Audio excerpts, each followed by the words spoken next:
네, 안녕하십니까.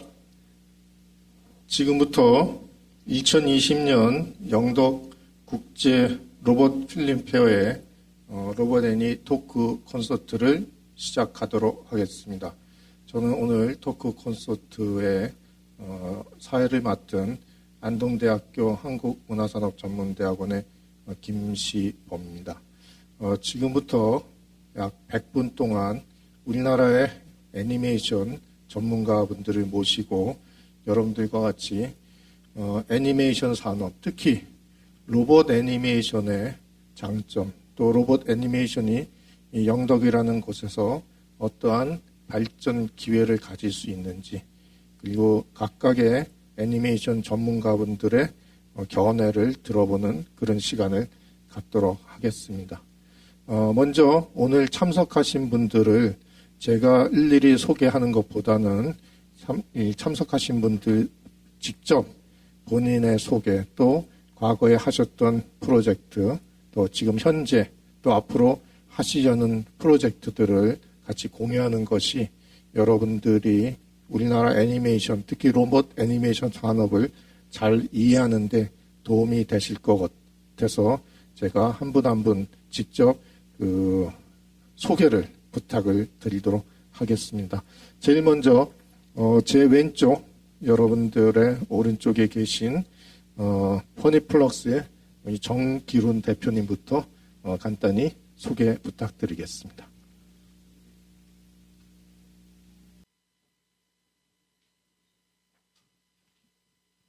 소개를 해주셔갖고 저희는 출동 슈퍼인스하고 엄마 까투리를 제작하고 있는 퍼니플럭스 대표 정기련입니다.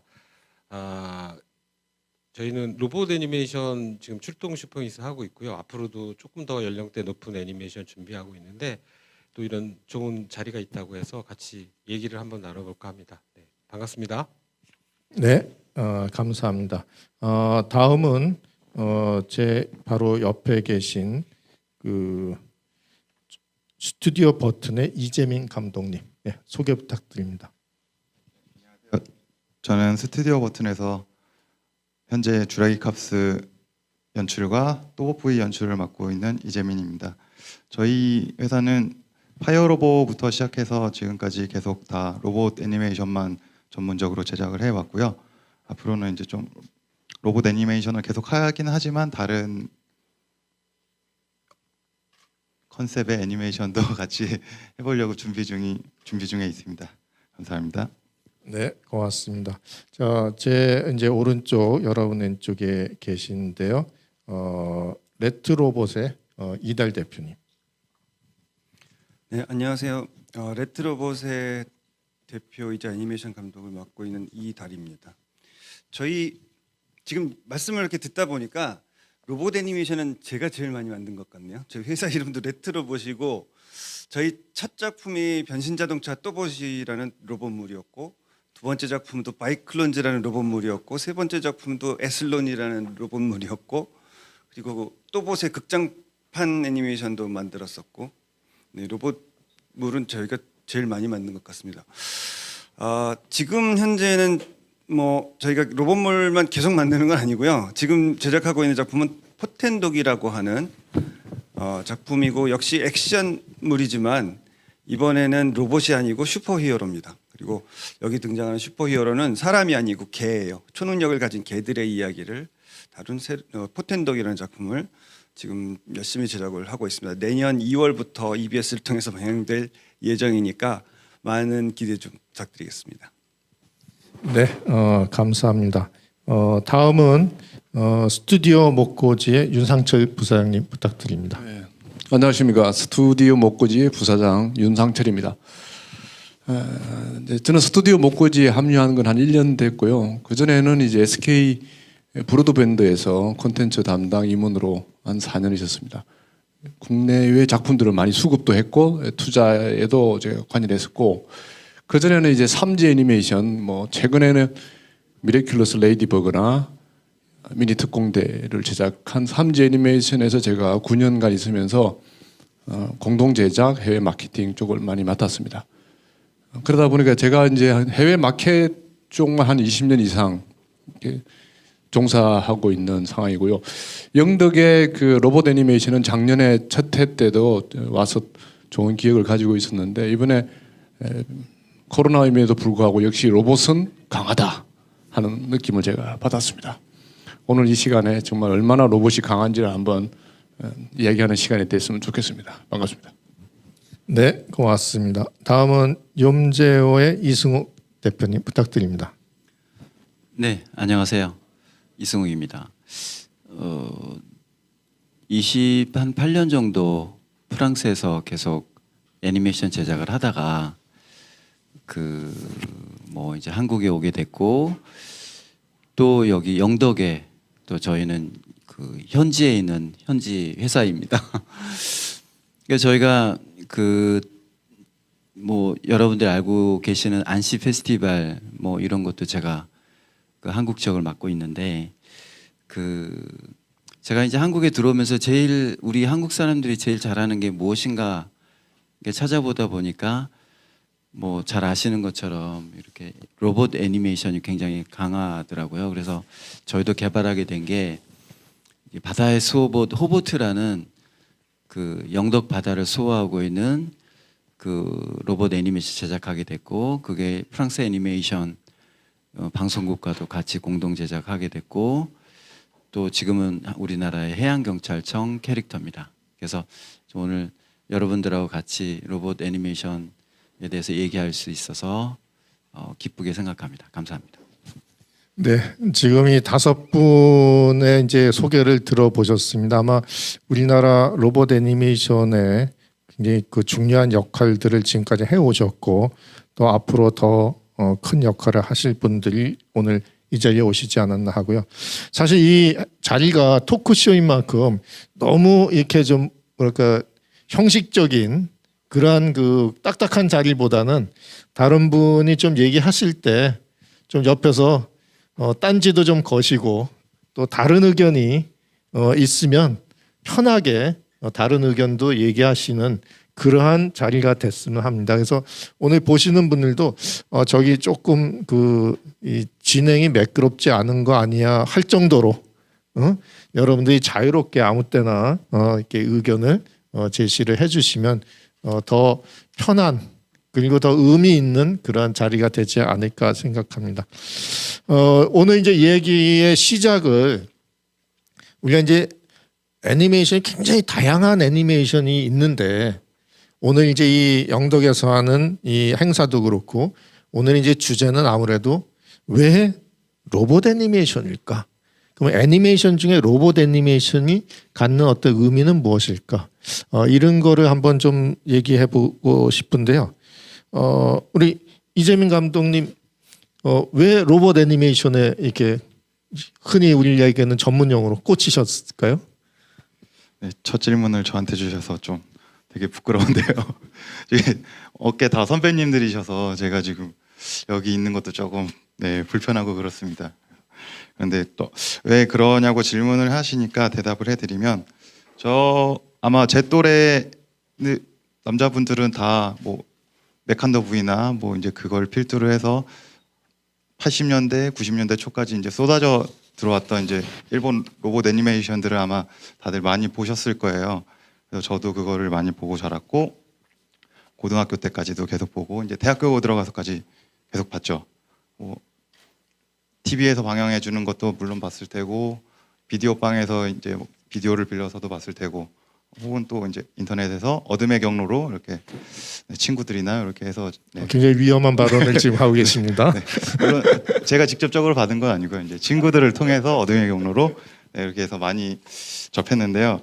이제 그러다 보니까 이제 자연스럽게 애니메이션의 왕은 로봇 애니메이션이 아니지 않을까 그렇게 생각을 했었고요. 그렇게 생각하면서 이제 대학교를 졸업하고 업계에 발을 딱 디뎠는데 막상 들어온 업계에서는 이제 다 유아용 애니메이션만 하고 있었던 거죠. 그 시절이 아마도 이제 뽀로로가 이제 막 뽀통령을 달기 직전 아마 그 시점쯤이었었던 것 같아요. 그래서 뽀통령을 이제 터지면서 너도 나도 이 회사 저 회사 어딜 가도 다 유아용 애니메이션만 만들고 있었어요. 그래서 저도 그걸로 한 3년 4년 이렇게 하고 있었는데 좀 이제 그만하고 싶은 요구가 조금씩 생기더라고요. 유아용 애니메이션은 뭐 아이를 키워보신 분들은 알겠지만 좀 누가 봐도 교육적이고 착하고 뭐 아름다운 이런 순수한 이야기를 해야 되는데 사실 그렇게까지 제가 그렇게 뭐 좋은 사람은 아니라서 네. 그래서 좀 그런 거보다는 좀 더 재밌는 거 남자아이들이나 뭐 좀 더 자극적으로 확실하게 재미있는 거 그런 걸 하고 싶었던데 그럴 때 이제 저희 스튜디오 버튼 대표이신 김호락 대표님이 저를 좀 꼬셨어요. 네, 파이어로보라는 작품을 이제 한번 준비 중인데 같이 해보지 않겠냐. 라고 했을 때 처음에는 이제 저희 우리나라에서 이제 3D 로봇 애니메이션이나 2D 로봇 애니메이션이 그렇게 흥하진 않았었던 시기여서 되겠어라는 생각을 좀 하고 있었습니다. 그랬을 때 이제 트랜스포머나 아이언맨 이런 미국에서 잘 나가는 그런 것들밖에 레퍼런스가 없었을 때 사실은 쟤네들은 뭐 수천억씩 써가면서 뻥으로 만드는 거지 않을까라고 생각을 했었는데 네, 옆에 계신 이제 또봇 네, 이달 감독님 네, 레트로봇에서 이제 또봇이 딱 나온 거죠. 그걸 봤을 때는 좀 사실 신세계였다고 생각을 했었어요. 이게 그 전에 배웠던 거는 다 로봇 변신하는 게 뻥이라고 듣고 있었거든요. 뭐 바퀴나 뭐 이렇게 창문 변하는 거 이런 거 다 안 된다고 주변에 이제 3D 하시는 분들한테 물어봐도 안 될 거야 다 하지 마 막 그렇게만 얘기했었던 시절이었는데 되더라고요. 잘 되더라고요. 그래서 신기해서 이제 좀 되겠구나라고 싶었을 때 아마 이제 네, 대표님이 저에게 손을 내밀어 주셔서 이제 같이 합류하게 됐고 네, 파이어로버를 뭐 완전 성공적이진 않지만 네, 시청률도 나쁘지 않고 이렇게 뭐 대외적인 인지도도 나쁘지 않게 잘 마무리 지었더니 그 다음에 이제 또 주라기 캅스든 뭐그 저희가 지금 외주를 하고 있는 또봇부이든 계속해서 이제 로봇 애니메이션부를 저희에게 제작을 할 수 있게 밀어 주시더라고요. 지금까지 그게 4년 5년 계속 이어오고 있는 것 같아요. 내년에도 또 그럴 것 같고 내후년에도 그럴 것 같아서 이것도 조금 질리지 않나 싶기는 합니다. 네. 제가 질문 하나 좀 드릴게요. 이재민 감독님 혹시 자녀분 있으세요? 이제 돌된 딸이 있습니다. 이제 돌이라고요? 지난주에 돌이었습니다. 네. 질문하기가 어려우셨죠? 아니 저는 보통의 감독님들이 이제 유아물로 시작했다가 조금 이제 그 장르를 바꿔가는 계기가 보통은 아이가 커서 아이의 관심사가 바뀌니까 또 따라서 바뀌시는 경우가 많거든요. 그래서 혹시나 해서 질문을 드렸던 겁니다. 근데 아마 본인의 관심사가 바뀌신 것 같아요. 지금 그 관심사가 바뀌어서 로봇 애니메이션을 그만둬야 되나? 그 다시 그 아이의 관심사로 돌아가는 그러니까 본인이 로봇에 관심이 갖고 있어서 글로 갔다가 이제 아이로 다시 돌아갈 수 있는 그런 상황이지 않을까 하는 그런 생각이 드네요. 근데 문제는 그 아이가 크는 속도보다 이 제작 속도가 느리더라고요. 그래서 만들어지면 애가 벌써 다 커 있어. 맞아요. 아 그래요. 그 당분간은 괜찮을 것 같습니다. 유아 애니메이션에 또 기대를 해보고요. 아마 지금 감독님이 이달 대표님 하는 걸 보고서 이걸 해도 되겠구나 하는 이런 생각을 하셨다라고 하는데 아마 이달 대표님은 그러면 어떤 계기로 이 로봇 애니메이션에 이렇게 집중을 하시게 됐나요? 뭐 저는 이 질문을 이제 먼저 서면으로 주셨을 때 내가 그렇게 로봇 애니메이션에 집중을 해왔나라고 저는 자각을 못 하고 있었어요. 자각을 못 하고 있었는데 이렇게 다시 곰곰이 생각해 보니 정말 로봇 애니메이션을 많이 해왔더라고요. 제가 아까도 저희 회사 작품 목록에도 뭐 벌써 로봇물이 3작품이나 있고 그 전에 근무했던 시네픽스에서도 큐빅스라는 로봇물을 했었고요. 그리고 아쿠아키즈라는 그 로봇물도 제가 이제 입봉작이었고 그러다 보니까 제 지금까지 작품 목록의 90%가 로봇물인 것 같아요. 그거를 오늘 새삼 깨달았네요, 제가. 저희 행사에 감사하셔야 되겠네요. 본인의 정체성을 확인할 수 있는 기회를 드렸어요, 그렇죠? 네.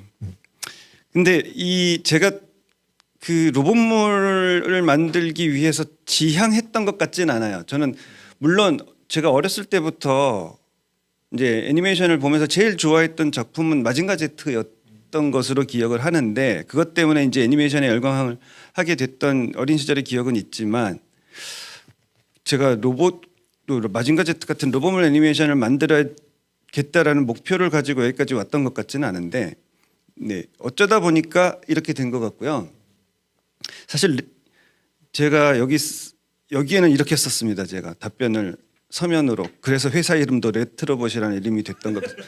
근데 이것도 이게 아니란 아니에요. 얘기죠. 예, 예. 이제 실제로는 그 카밍아웃 진실을 예. 밝히셔야 됩니다. 예, 실제로는 저희가 회사 그 설립할 때 급히 사업자 등록을 내야 됐는데 그 이름을 급히 지어야 되는 거예요. 근데 그래도 회사 이름을 지으려면 적어도 그 웹사이트 도메인으로 사용할 수 있는 이름이어야 되겠다라고 생각을 해서 이름을 검색해 보면 검색하는 곳마다 이미 다 도메인이 선점이 돼 있더라고요. 그래서 웬만한 이름들은 제가 선택을 할 수가 없었고 그래서 한 단어로는 찾을 수가 없어서 두 단어 합성어로 이제 찾다 보니까 레트로봇이라는 이름이 이제 그 떠올라서 검색을 해봤더니 도메인이 비어 있었어요.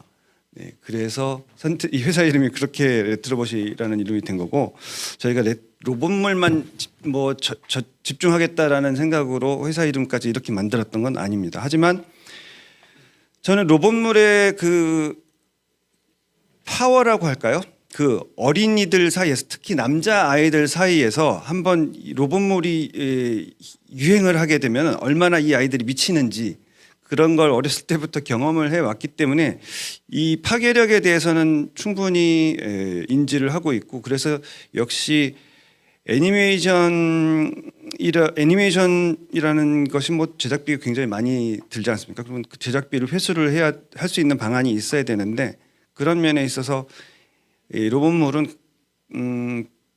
가장 안전한 장르가 아닐까라는 생각을 하고 있고요. 그러다 보니까 저도 로봇물을 많이 만들게 된 것 같습니다. 그렇죠. 굉장히 그 확실한 연령대와 그 소비 계층이 존재하는 그러한 그 장르라고 네, 볼 수도 있겠습니다. 예. 혹시 우리 윤상철 부사장님은 사실 뭐 로봇 애니메이션만 하신 건 아니잖아요, 그렇죠? 하지만 로봇 애니메이션이 갖고 있는 어떤 의미 한번 말씀 네. 부탁드리겠습니다. 이제 떠오르는 노래가 있네요. 나라라라라 로봇야 음악 나오나요 혹시? 라라라 태권 부이 이 노래가 지금 제 순간 머릿속에 떠오르는 이유가 뭘까요? 이게 어찌 보면 로봇이 가지는 그 나이 또래 때의 어떤 그 로망, 나의 그 어떤 분신 이런 거를 로봇만큼 채워주는 캐릭터는 없었어요. 지금 애들도 그럴 것이고 그래서 놀이터에서 놀면 다 로봇이야. 내가 태권브이가 되고 막 다 자기가 주인공이 되는 로봇을 할 수밖에 없고 또 로봇이 사람이 할 수 없는 큰 힘을 쓰기 때문에 애들 입장에서는 너무나 또 좋은 자기의 분신이 되는 거죠. 그래서 친구가 되기도 하고 자기의 수호천사가 되기도 하고 하여간 자기를 지켜주는 든든한 그런 면에서 저도 어릴 때에 봤던 로봇이 아직도 남아 있는 이제 그러기 때문에 뭐 플루시토이나 다양한 형태의 그 캐릭터도 있지만 유독 그 로봇이 가지는 그런 의미로 이게 한 장르를 꾸준히 해오고 있고 여기 계신 분들도 그 장르를 다 한 번씩 다루고 있고 제가 있는 그 스튜디오 목고지도 어쨌든 공룡을 주제로 한 그냥 공룡만이 아닌 공룡 로봇이 나오는 고고 다이노를 지금 시즌 6까지 할 정도로 인기가 있는 게 그런 면에서 로봇이 주는 그 우리의 그 키즈들한테 의미가 있다. 저는 그렇게 생각합니다. 그렇죠. 사실 실사 영화나 실사 드라마에서는 표현할 수 없는 어떤 허구도 들어가 있는 상상력의 세계가 이제 애니메이션이라는 장르를 통해서 굉장히 그 잘 표현될 수 있는데 지금 말씀하신 대로 그 어린 아이들 특히 소년들이 그 로봇이라는 걸 통해서 뭔가 이게 이루고자 하는 그런 상상이 이제 잘 표현될 수 있다 이런 생각은 듭니다. 우리 저 이승욱 대표님은 사실 이제 프랑스에서 오래 계셨는데 우리가 흔히 이제 프랑스 그러면 이제 뭐 좀 예술적인 그러한 이제 분야로 이제 많이 가는 거로 이제 인식들을 하고 있는데 이 로봇 애니메이션에 대한 이렇게 관심을 갖게 되신 계기 뭐가 있을까요? 그 제가 돌이켜 보니까 한 22개 시리즈 정도 제작을 했더라고요. 근데 뭐 정말 뭐 유럽에서 지금까지 제작한 거 보면은 대부분이 이제 그 아까 그 다른 분들 말씀하셨던 그 아이들에 대한 그런 애니메이션을 주로 제작을 했는데 이제 한국에 이제 귀국하면서 그 주위에 이제 사람들로부터 그때 얘기를 많이 들었던 게 그 로보카 폴리. 이제 그때는 프랑스 아주머니들이 이 사실 완구를 그 팔지 않는데 유럽엔 인터넷으로 찾아서 한국에서 구매를 할 정도로 굉장히 해외 직구를 예, 직구를 하고 있었어요. 그래서 근데 사실 저희가 마지막에 이제 들어오기 전에 제작했던 게 이제 가필드 제작을 하면서 사실 이 한국의 이제 3D 애니메이션 제작하시는 회사들을 이제 보면서 놀랬던 게 정말 다들 로봇 애니메이션을 제작을 하시는 거예요. 그래서 야 이거 신기하다. 근데 그 수준이 정말 어디에 빠지지 않게 그래서 그때부터 이제 밖에서 보면서 제가 이거를 제가 해야 되겠구나. 그래서 맨 처음 들어오면 생각했던 게 저는 좀 전략적으로 분석을 했습니다. 그냥 나온 게 아니라 정말 여기 우리 퍼니플렉스 사장님도 계시고 다들 정말 대단한 아이디어를 가지고 제작을 하는데 안 한 게 무엇일까? 네, 그랬더니 이제 우리 그 저기 퍼니플렉스 이용호 부사장님 저번 보면 하는 얘기가 끝판왕이십니다. 뭐 이런 식으로 하시는데 왜 보니까 배가 없더라고요. 그래서 저는 그 로봇이 배가 됩니다. 그래서 이제 그거를 제작을 했을 때 정말 프랑스에서 이렇게 반응이 좋을 줄은 저도 몰랐어요. 정말 지금 하시는 분들 대단한 우리 사장님들이 좀 더 국제적으로 가면 제가 밖에서 봤던 어떤 이런 거보다 더 크게 성공하실 수 있을 것 같고요. 그래서 제가 보는 건 어떤 특별한 의미가 없이 아까 잠깐 말씀드렸듯이 제가 제일 우리나라가 잘하는 게 뭘까 쳐다봤는데 로봇 애니메이션을 너무 잘하셔서 거기에 저는 따라간 케이스입니다. 그 기존에 있는 한국의 다른 업체들의 그 활약상들을 보고 근데 또 거기서도 빈틈 교통수단 중에 이제 뭐 기차도 있고 버스도 있고 항공도 그렇죠. 있는데 배가 없더라. 예, 이제 그걸 찾아내신 거죠, 그렇죠? 그렇죠. 예, 그래서 또 이 영덕이라고 하는 지역과의 어떤 그 예, 매칭이 매칭도 됐고요. 아주 잘 될 수 있는 그런 이제 소재를 찾아내신 거고요. 네네. 지금 끝판왕을 만들어 주신 우리 퍼니플럭스의 정기훈 대표님 어떤 계기가 있으셨을까요? 그 뭐 아까 말씀들 많이 하셨는데 남자 아이들 어렸을 적에는 진짜 대부분 다 로봇 애니메이션을 좋아하고 열광하잖아요. 저도 그랬었고. 근데 제가 처음 애니메이션 제작했을 때 시계마을 티키톡이라는 작품을 제작을 했어요. 그래서 해외 수출도 많이 하고 미국에도 방영되고 그랬는데 상업적으로 크게 성공하지 못했어요. 그래서 또 그때 아이도 키우면서 가만 보니까 이 남자 아이들은 뭐 다른 게 없더라고요. 그냥 자동차, 공룡, 로봇. 그게 제가 어렸을 때나 지금 태어나는 아이들이나 앞으로 태어나는 아이들도 다 그거를 좋아할 거예요. 그거는 변하지 없는 아이템이더라고요. 그래서 나도 로봇 애니메이션을 해봐야겠다. 그리고 가만히 생각하니까 어렸을 때도 굉장히 좋아해서 이거는 아이들의 로망이기도 하지만 이 제작자들도 한 번쯤은 멋진 로봇 애니메이션을 한번 해보고 싶다는 생각은 다들 할 거예요. 그래서 슈퍼인스를 기획해서 지금까지 만들고 있고요.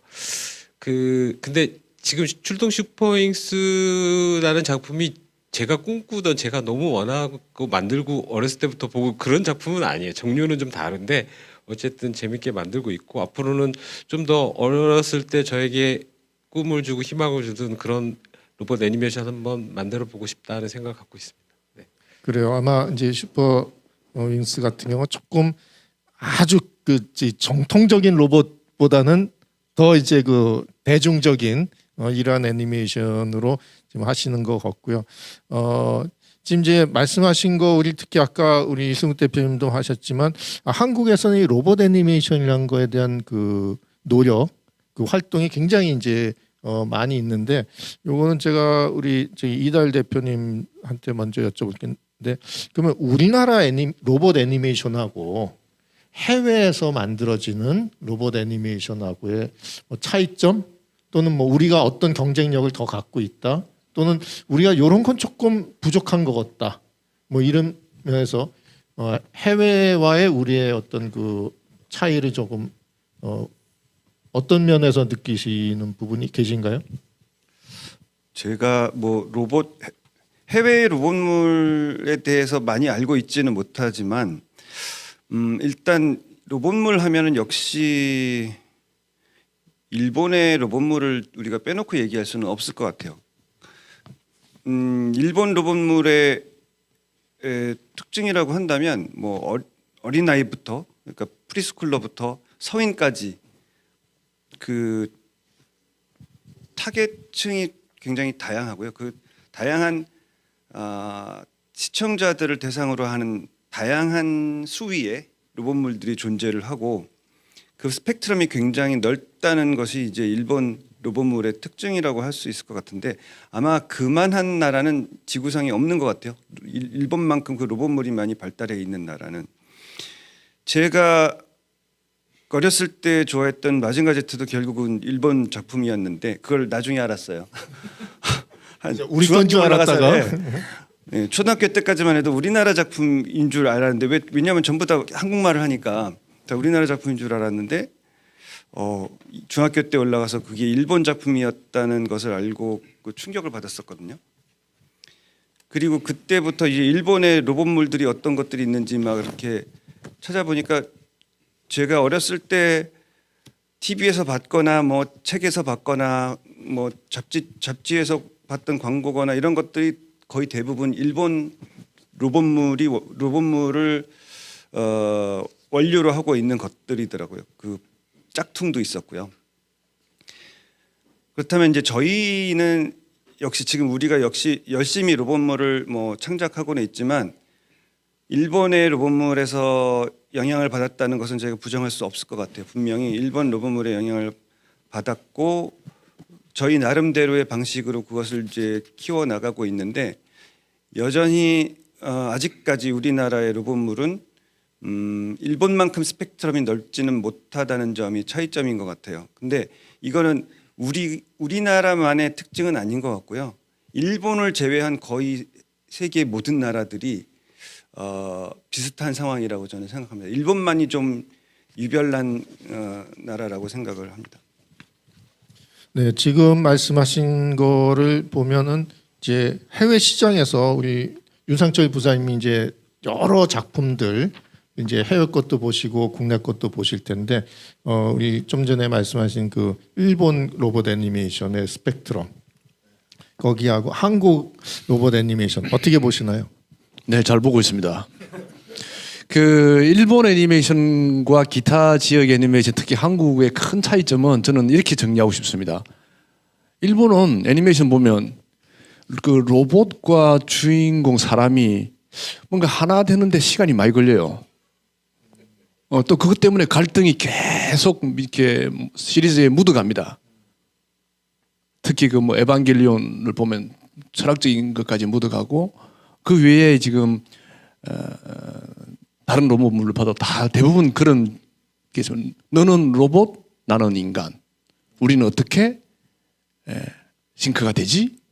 라는 주제를 기본 깔고 그 외에 이제 에피소드마다 이들에 대항하는 또 얘들이 이제 협업해야 되는 어떤 공동의 적이 나타나서 물리치는 과정에서 조금씩 가까이 간다는 그런 기본 설정들이 있는 이제 로봇물이고요. 그러다 보니까 연령층이 높아질 수 있죠. 이야기의 구조가 깊어지고 넓어지고. 근데 우리나라 로봇은 너무 인간 친화적인 로봇이에요. 그야말로 우리는 AI를 기본으로 했다고 이제 볼 수 있는 거죠. 그러니까 출발부터 인간으로 시작하면 바로 친구가 되는 거예요. 그게 어떠한 어떠한 질문도 없고 어떠한 의심도 없습니다. 변신하는 순간 걔는 그냥 나의 친구야. 그렇기 때문에 우리는 서로 싸우거나 말게 할 틈이 없습니다. 근데 그런 게 우리나라뿐만 아니라 우리나라 영향을 많이 받고 있는 동남아시아 쪽의 로봇물들도 그렇게 가고 있어요. 그리고 이제 다른 지역도 마찬가지고 그런 면에서 저는 그 로봇이 가지는 장르상의 특징 그러다 보니까 우리나라 로봇은 타겟층이 일본보다는 좀 낫습니다. 그런 갈등 부분을 다 빼버렸기 때문에 그렇게 저는 생각하고 있습니다. 네, 지금 이제 한국, 일본, 동남아 이렇게 또 말씀해 주셨는데 혹시 저 이승욱 대표님은 또 유럽에 오래 계셨으니까 그쪽의 로봇 애니메이션과 한국 로봇 애니메이션의 특별한 어떤 차이 이런 걸 뭐 특별히 얘기하실 부분이 있으실까요? 아무래도 그 유럽의 로봇 애니메이션이 거의 저희가 이 아이들에 관련된 건 저희가 처음이 아니지 않을까 생각을 합니다. 근데 초기에 그 옛날 영화 공부하시는 분들 보면 그 이 독일에서 만든 그 로봇이 나오는 그런 영화도 있었잖아요.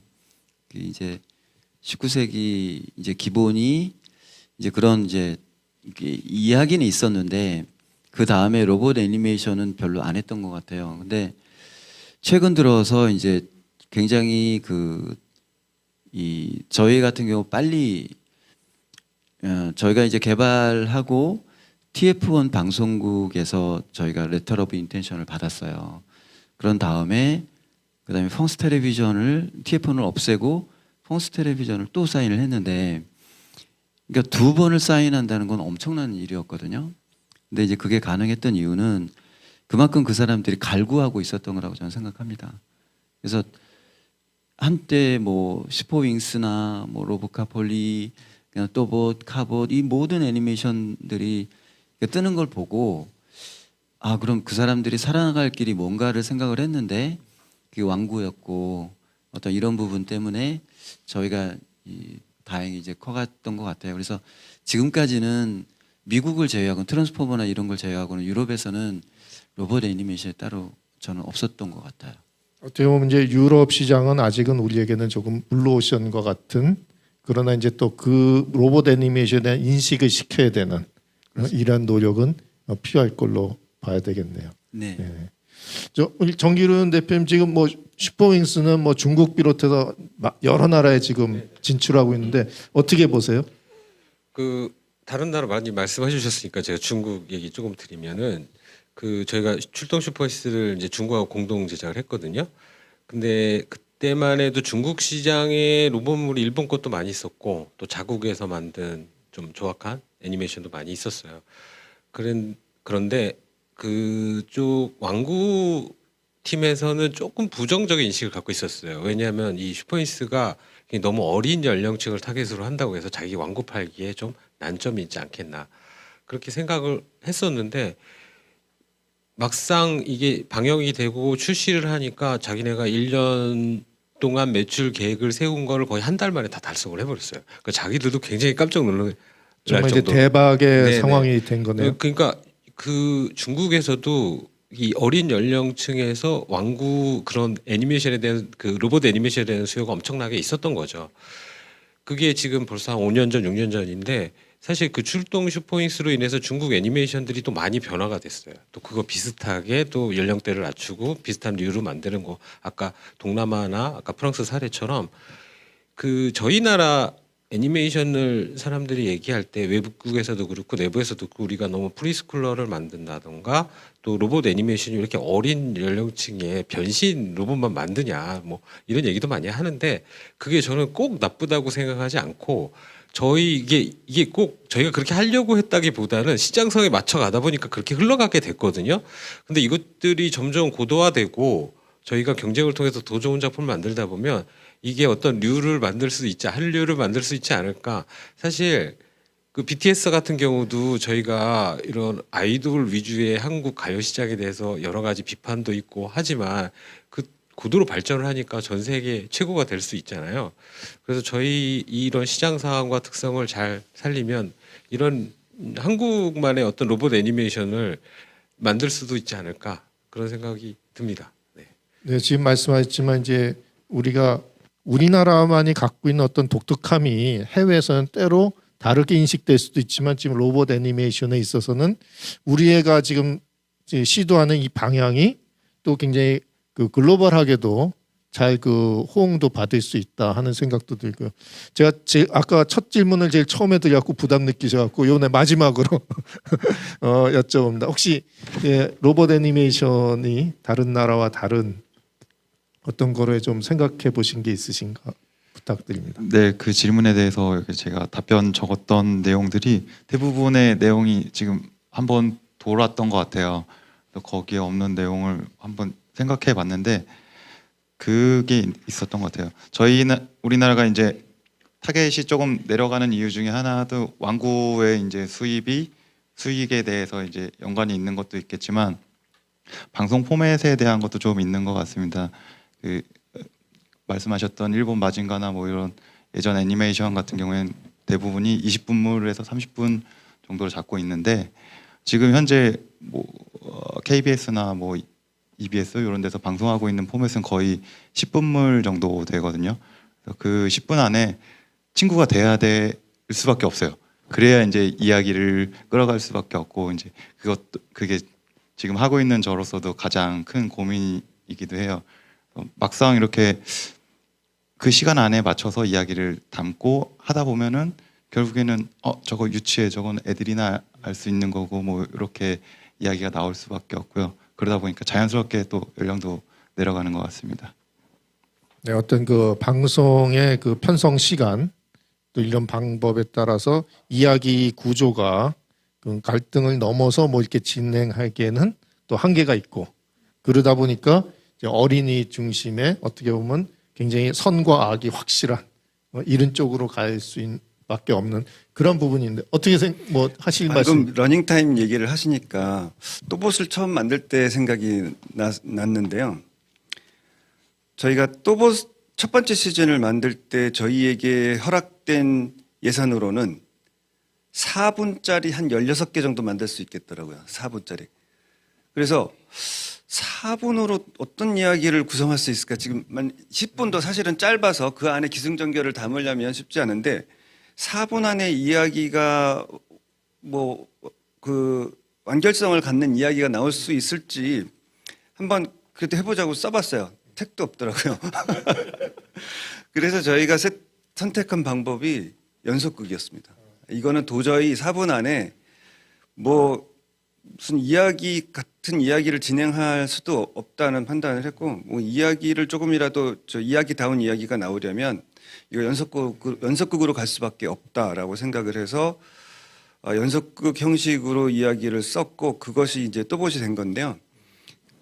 이제 저희와 같은 방법을 이제 택하시는 경우가 아직까지는 저는 못 본 것 같아요. 국내에서 대부분이 스탠드얼론 형식으로 하시는데 저희는 또 이런 방식에 익숙해져 가지고 또 한번 그렇게 시작해 놓으니까 계속 연속극 형식으로만 가게 되더라고요.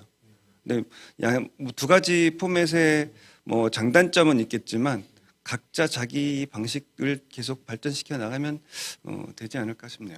그렇죠. 제한된 예산이지만 그것을 우리는 이제 이야기에 좀 더 그 방점을 두고 가고 싶다 할 때는 이제 이런 연속극 방식을 채택할 수도 있을 것 같습니다. 자, 다음은 제가 이제 이 로봇 애니메이션이 세계적으로 이제 어떤 경쟁력도 있고 근데 조금 더 현재보다 더 이제 그 국제적인 협력 또는 세계 시장 진출 이런 걸 하기 위해서는 어떠한 노력이 필요할까? 정기론 대표님이 먼저 아까 이제 뭐 중국에서도 대박을 터뜨리셨고 근데 이제 그게 이제 중국 시장 이외에 또 다른 시장에 대한 고민도 아마 있으실 것 같습니다. 말씀 부탁드립니다. 뭐 글로벌화가 무슨 다른 방법은 있는 건 아니고 잘 만들면 되는 것 같은데 그러기 위해서 저희가 사실은 굉장히 어려운 게 이제 시나리오나 스토리를 만든다는 거 좀 그런 부분들이 좀 어려운 것 같고 또 하나는 지금 저희가 비슷한 장르의 많은 작품을 만들고 있잖아요. 그래서 좀 사실 내부에서 경쟁도 굉장히 심하고 또 해외에서도 또 같이 또 경쟁하게 되거든요. 그래서 좀 다른 장르 타겟을 조금 더 외연 확대를 할 필요가 있다는 생각이 들어요. 그래서 글로벌 하라는 게 저도 여러 가지 시도도 하고 뭐 미국 시장, 중국 시장, 유럽 시장도 다 들어가 봤지만 그게 무슨 공략 해법이 따로 있는 것 같진 않고 저희가 잘하는 거를 극대화시키고 또 스토리는 저희는 해외 작가랑 많이 협업을 하거든요.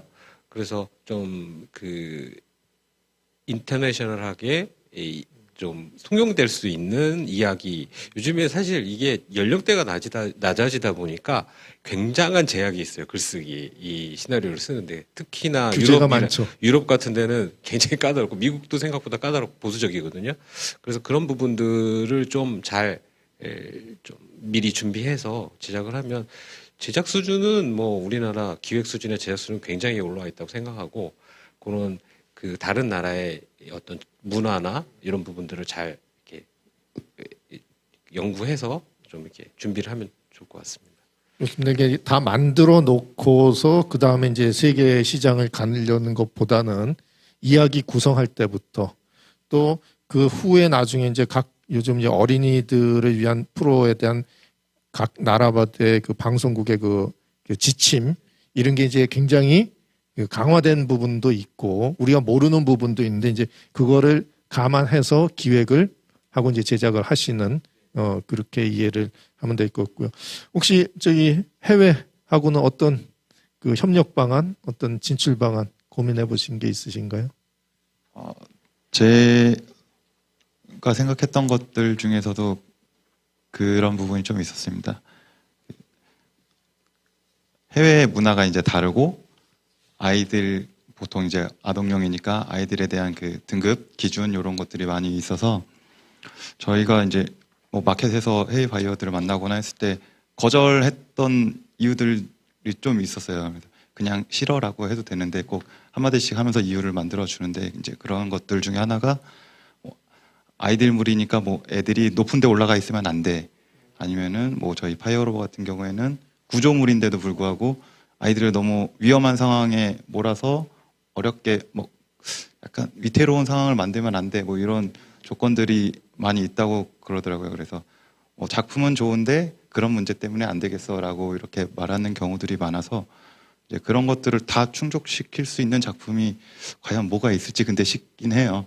그래서 국내에 있는 이제 저희들의 생각으로는 이제 안 되는 것들 그런 것들을 외국 시나리오 작가들이 붙으면 될까라고 뭐 이렇게 저희도 생각은 해보는데 또 그것도 아닌 것 같고 그래서 그냥 외국 사람이 하는 게 제일 낫지 않을까 그런 생각을 좀 합니다. 그래 아마 지금 말씀하신 것이 이제 우리 아까 이제 그 정 대표님 말씀하신 거와 같이 기획 단계에서 그 나라의 문화, 그 나라의 이제 그 제도 이런 거에 대한 이해가 이제 선행돼야 될 것 같고요. 혹시 유럽 뭐 오래 계셨고 또 이제 앙시하고도 이제 여러 가지 활동 같이 하시고 계신데 어떤가요? 우리나라 로봇 애니메이션이 이제 앞으로 더 해외로 진출하기 위해서는 어떤 노력이 필요할까요? 그 제가 좀 객관적으로 좀 밖에서 본 시각으로 본다면 기술적인 부분이나 뭐 이런 부분은 정말 어디에 빠지지 않고요. 사실 시나리오도 나쁜 것 같지는 않아요. 하지만 그들이 접근하는 어떤 그 전략적인 부분은 좀 배워야 되지 않을까. 아까 보시면 좀 시나리오를 어떻게 쓰고 이런 것도 굉장히 중요하죠. 그거는 저희 같은 경우는 아예 그냥 다 맡기거든요. 그래서 맡겨서 니들이 써라. 그들도 똑같은 고민이 있습니다. 그러니까 그 엉글로색선족들인 계통 쪽과 뭐 프랑스 쪽 계통하고 좀 다르거든요. 근데 그 한 가지 예를 들어서 아까 또 번 말씀하셨는데 저희들이 봤을 때 제일 조심하는 부분 중에 하나는 그 이제 어떤 국가들은 만약에 물건이 먼저 나와 있는 상태에서 애니메이션이 나오면 그게 프로모션으로 인정이 돼서 방송이 안 되죠. 방송이 안 되는. 네. 그러니까 너무 안타깝게 이제 그 또봇이 아마 그 현대차 아니 기아차죠. 이제 그런 부분. 하지만 이제 그런 걸 시행착오를 좀 겪고서 가니까 아까 이제 말씀하셨던 것 중에 어차피 일본 사람들도 한국에서 애니메이션 대부분 제작했잖아요. 그런 것처럼 그렇게 외국을 써서 나가시는 게 가장 좀 좋은 방법이 아닐까. 결국 그 사람들도 이제 우리 한국의 대표님들을 위해서 일한다면 한국의 사람들이랑 똑같거든요. 그래서 저는 그래서 좀 어떤 거 전략적으로 좀 접근을 하시면 충분히 가능성이 있을 것이다 생각합니다. 맞습니다. 해외 방송 중에는 이제 이게 아이들에게 광고성으로 비춰지는 애니메이션에 대한 이제 편성을 굉장히 좀 자제하는 이런 것들이 있는데 아까 또 번 말씀하셨는데 우리 대표님께서 혹시 그때 어떤 상황이었는지 어떻게 대처하셨는지 혹시 좀 말씀해 주실 수 있을까요? 사실 또봇은요 해외 수출을 목표로 만들었던 작품이 아닙니다. 그 작품을 보시면 아시겠지만 거기에는 완전히 한국적인 문화가 가감없이 담겨 있어요. 그리고 동시대 한국 문화를 많이 담았는데 사실 그렇게 저희가 만들었던 이유는 해외 시장을 목표로 하고 있다는 영실업, 저희 공동 제작자였던 영실업의 목표가 없었어요. 해외 시장을 타겟으로 해야 된다는 영실업의 목표가 없었고요. 당시 영실업 설립자였던 김상희 대표님의 목표에 해외 수출이 없었습니다. 그리고 그것 때문에 제가 또봇을 이건 꼭 해야 되겠다라고 생각했던 겁니다. 그 이유가 뭐냐면 제가 독립하기 전에 시네픽스라는 회사에서 애니메이션 제작을 경험을 했던 작품들이 이제 아까 말씀드렸던 큐빅스 그리고 아쿠아키즈라는 작품이었는데 둘 다 미국 시장을 겨냥을 했어요. 글로벌 시장을 타겟으로 했고 그 중에서도 이제 미국 시장을 굉장히 중요한 시장으로 보고 그 시장을 겨냥하고 만들었던 작품인데 결과적으로 큐빅스는 성공을 했고요. 아쿠아키즈는 제 입봉작이지만 실패했습니다. 망했고요. 아픈 과거를. 네네. 근데 제가 그 경험을 통해서 느꼈던 게 이제 글로벌 시장을 목표로 하는 작품이다 보니까 여러 가지 제약이 많았어요. 아까 또 정기훈 대표님도 말씀하셨지만 해외 시장에서 미국 시장이 의외로 굉장히 보수적이거든요. 이거는 이래서 안 되고 저건 저래서 안 되고 이거는 미국 사람들의 정서에 맞지 않아. 이런 것들을 가지고 우리가 계속 고민을 하고 우리의 창의적인 아이디어를 전부 다 그런 이유로 깎아내다 보니까 결국 이것도 저것도 아닌 두루뭉술한 작품이 나오게 된 것 같다는 저는 생각을 했고 그래서 뭐 그걸 우리에게 주어진 조건이 그랬기 때문에 그 당시엔 어쩔 수 없었다고 생각하지만 언젠가 한번 나에게 기회가 주어진다면 그냥 그런 걱정하지 않고 내가 태어나고 자라온 이 문화의 정서를 그냥 그대로 반영하는 그런 작품을 한번 해보고 싶다. 왜 영화나 드라마는 그렇게 하는데 일본의 애니메이션은 자국의 문화를 그냥 그대로 담는데 왜 우리는 그거를 하지 못할까? 거기에 되게 억압된 느낌을 많이 받았어요. 그래서 또봇이 처음 시작될 때 이거 해외 수출 못해도 상관없다라고 말씀하시는 게 너무 반가워가지고 이거를 덥석 제가 손을 잡은 거죠. 그래가지고 또봇을 만들 때 제가 한풀이 하듯이 했어요. 그냥 한국적인 요소들을 마구 집어넣었어요. 약간 좀 과했던 것 같긴 해요. 지금 생각해 보면 이렇게까지 할 필요 있나 싶을 정도. 한풀이가 많네요. 네네네. 예. 네. 근데 저는 이것이 해외 수출을 목표로 하지 않은 작품이었다고는 하지만 결국에는 또 해외 수출이 됐거든요. 이 작품이 한 20여 개국에 팔렸어요. 20여 개국에 팔렸고 그중에서 또 대만, 러시아 그리고 인도네시아에서 특히 인기가 많았다고 알고 있는데 그런 것을 봤을 때 우리가 글로벌 시장에 진출하기 위해서 글로벌한 좀 더 보편적인 정서에 우리가 호소하는 방법도 있겠지만 그 반대로 가는 방법도 있지 않을까. 뭐 결국에는 재밌으면 다 좋아하지 않을까. 뭐 이런 좀 낭만적인 바람을 갖는 건데요. 저는 어쨌건 저희가 글로벌 시장으로 진출하기 위한 저희 레트로봇의 방법론은 정기훈 대표님의 방법론과는 좀 이제 반대 방향에 있어요. 그래서 저희는 보편적인 정서에 호소하는 방법보다 그냥 우리가 잘하는 걸 하자.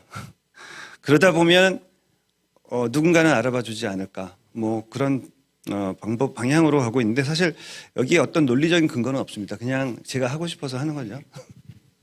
어떻게 보면 이제 그 우리가 흔히 얘기하는 글로벌 스탠다드라는 것에 맞추려고 하다 보면 물에 물 탄 듯 뭐 술에 술 탄 듯 이렇게 좀 이렇게 애매해지는 그럴 수 있다라는 이제 그런 말씀 같고, 어떻게 보면 우리가 갖고 있는 것을 잘 집어넣어서 하다 보면 그거에 대한 가치도 충분히 인정받을 수 있을 거다.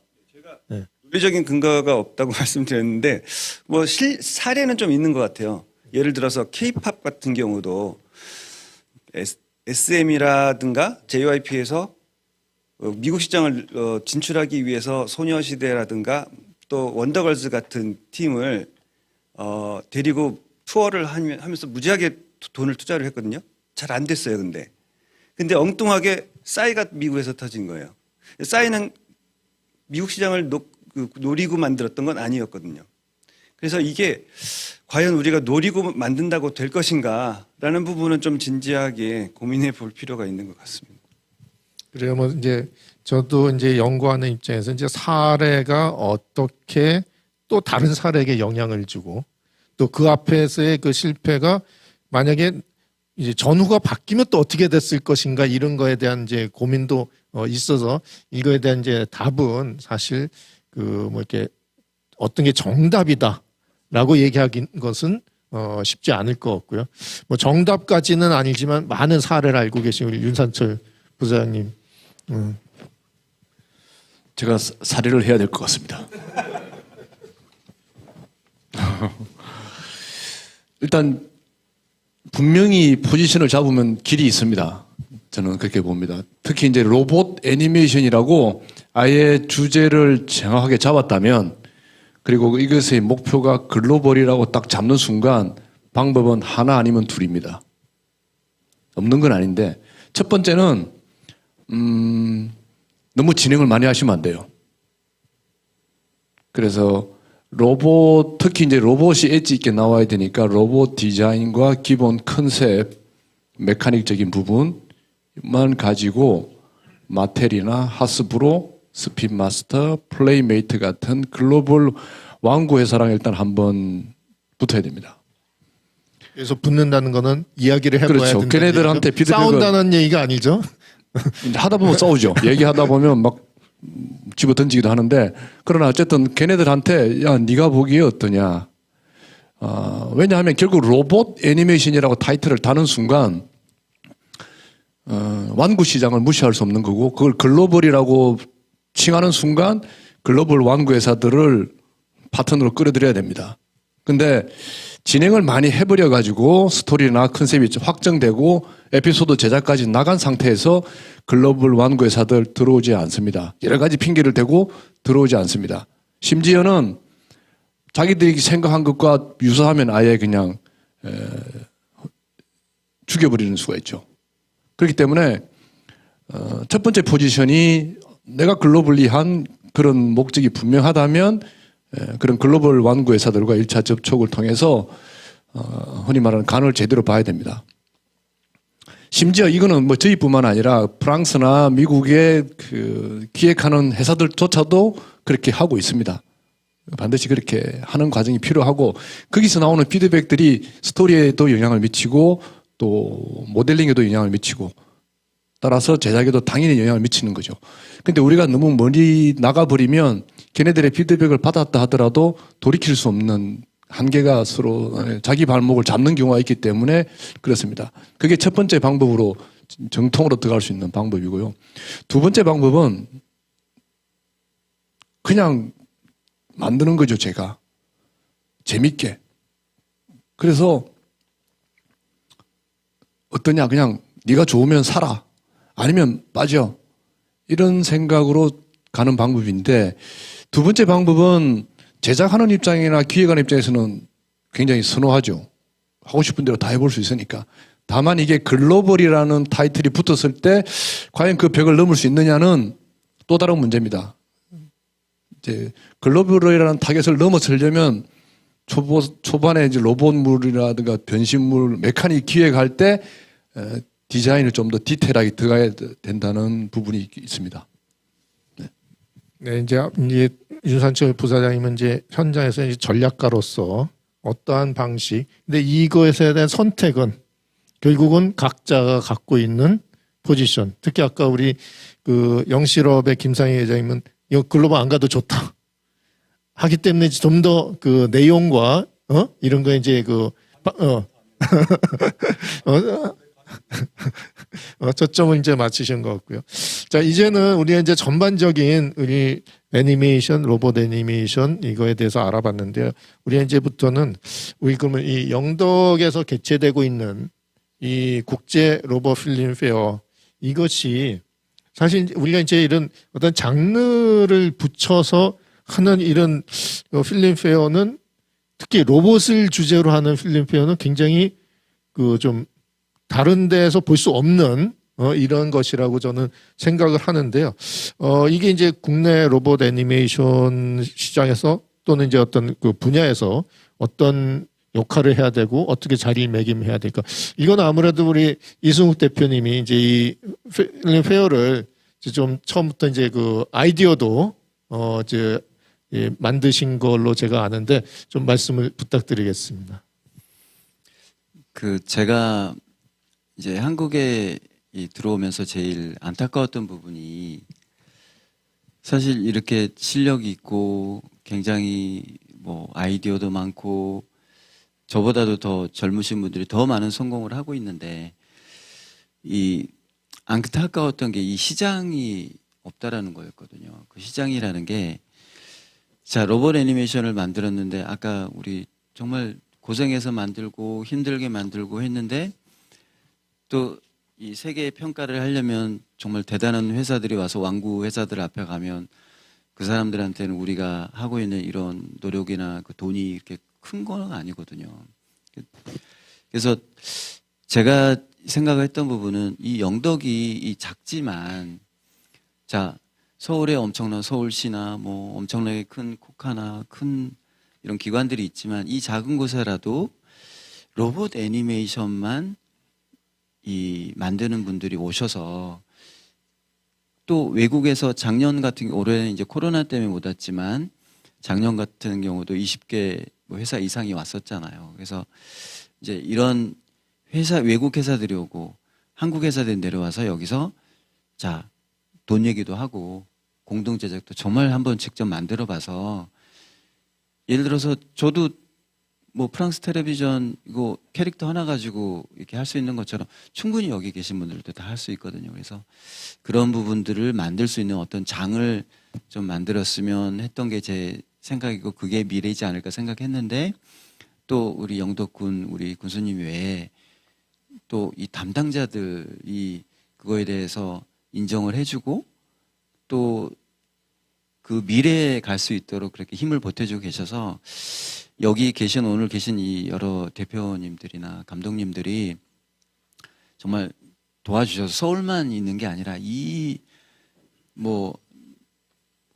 저기 교수님도 안동에 계시지만 이 경상북도 이 정말 옛날에는 영덕 오는 게 해남 가는 것보다 멀었대요. 하지만 여기에 다 오셨잖아요. 그러니까 이거를 기회를 통해서 시장을 만들고 또 여기에서 좀 어떤 파이낸싱을 찾는 어떤 돈을 만들 수 있는 것도 만들고 해서 발전할 수 있는 것이 되면 좋겠습니다.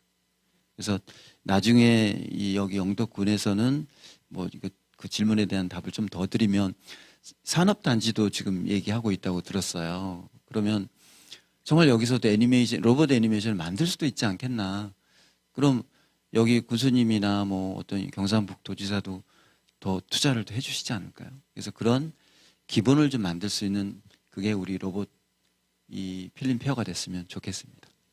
네, 사실 뭐 저도 지금 한국 지역문화학회 지금 회장을 맡고 있는데요. 이제 각 지역에서 갖고 있는 지역의 어떤 경쟁력이 있는 그 문화 자원 또는 시민들의 역량 또 그게 이제 산업화되고 이렇게 돼서 뭔가 이제 우리가 흔히 얘기하는 수도권이라고 하는 곳에서 모든 것이 이루어지는 게 아닌 이러한 것들에 대한 좀 고민은 있어야 될 것 같고요. 아마 지금 우리 작년에는 이제 이게 태풍 뭐 이런 거로 인해서 굉장히 여러 가지 어려움이 있었다 그러는데 그 태풍 속에서도 윤상철 부사님 작년에도 오셨죠. 네, 제가 태풍을 뚫고 온 사람입니다. 그래서 근데 올해는 코로나를 뚫고 왔네요. 내년에는 또 뭘 뚫어야 되나? 그러니까 이렇게 어려운데도 하여튼 이 영덕까지 또 오시는 거에는 아마 이유가 있을 거고 이 필름 페어에 어떤 기대하는 것도 있으실 것 같은데요. 말씀 좀 부탁드립니다. 깐느에는 뭐가 있나요? 저희가 매년 2번씩 깐느를 갑니다. 과연 깐느에는 애니메이션 제작사들이 있나요? 안시에는 뭐가 있죠? 안시 페스티벌에 1년에 한 번은 갑니다. 세계적인 페스티벌 3대 중에 하나인데 거기 제작사들이 있나요? 스튜디오가 많이 있습니까? 저희가 키즈 스크린 서밋이라고 해서 마이애미에 2월 달에 매년 갑니다. 전 세계 키즈 프로그램 하는 사람들은 다 옵니다. 과연 마이애미에는 큰 제작사나 스튜디오가 있을까요? 없습니다. 근데 왜 거기는 키즈의 마스트, 가야만 하는 마켓으로 이름을 잡았을까요? 저는 이 로봇 애니메이션이라고 하는 한 장르가 영덕에서 먼저 브랜드를 선점한 겁니다. 그렇기 때문에 2회가 생기는 거고 그게 3회, 4회로 갈 수 있다는 거죠. 꼭 영덕에 로봇 전진 기지가 있어야 되는 건 아닙니다. 꼭 영덕에 거대한 CG 센터가 있어야 되고 돈이 많은 펀드가 여기에 본사가 있어야 되는 건 아닙니다. 그냥 영덕은 로봇이라고 하는 주제를 가지고 애니메이션을 하는 국내에서 제일 먼저 시작한 장소인 것입니다. 그렇기 때문에 그걸 2회로 이어가고 키워갈 수 있다는 거죠. 깐노도 아마 그래 처음에 시작했을 거고 안시도 그렇게 처음 시작을 했다고 저는 생각합니다. 이제 거기서 제가 2회도 참여하고 3회도 참여할 수 있는 이유는 그렇게 해서 하나의 장르로서 이 애니메이션이 좀 더 커갈 수 있고 그게 뭐 저희뿐만 아니라 다음 세대로 이어질 수 있는 그런 기회가 되기 때문에 제가 참석을 하는 이유입니다.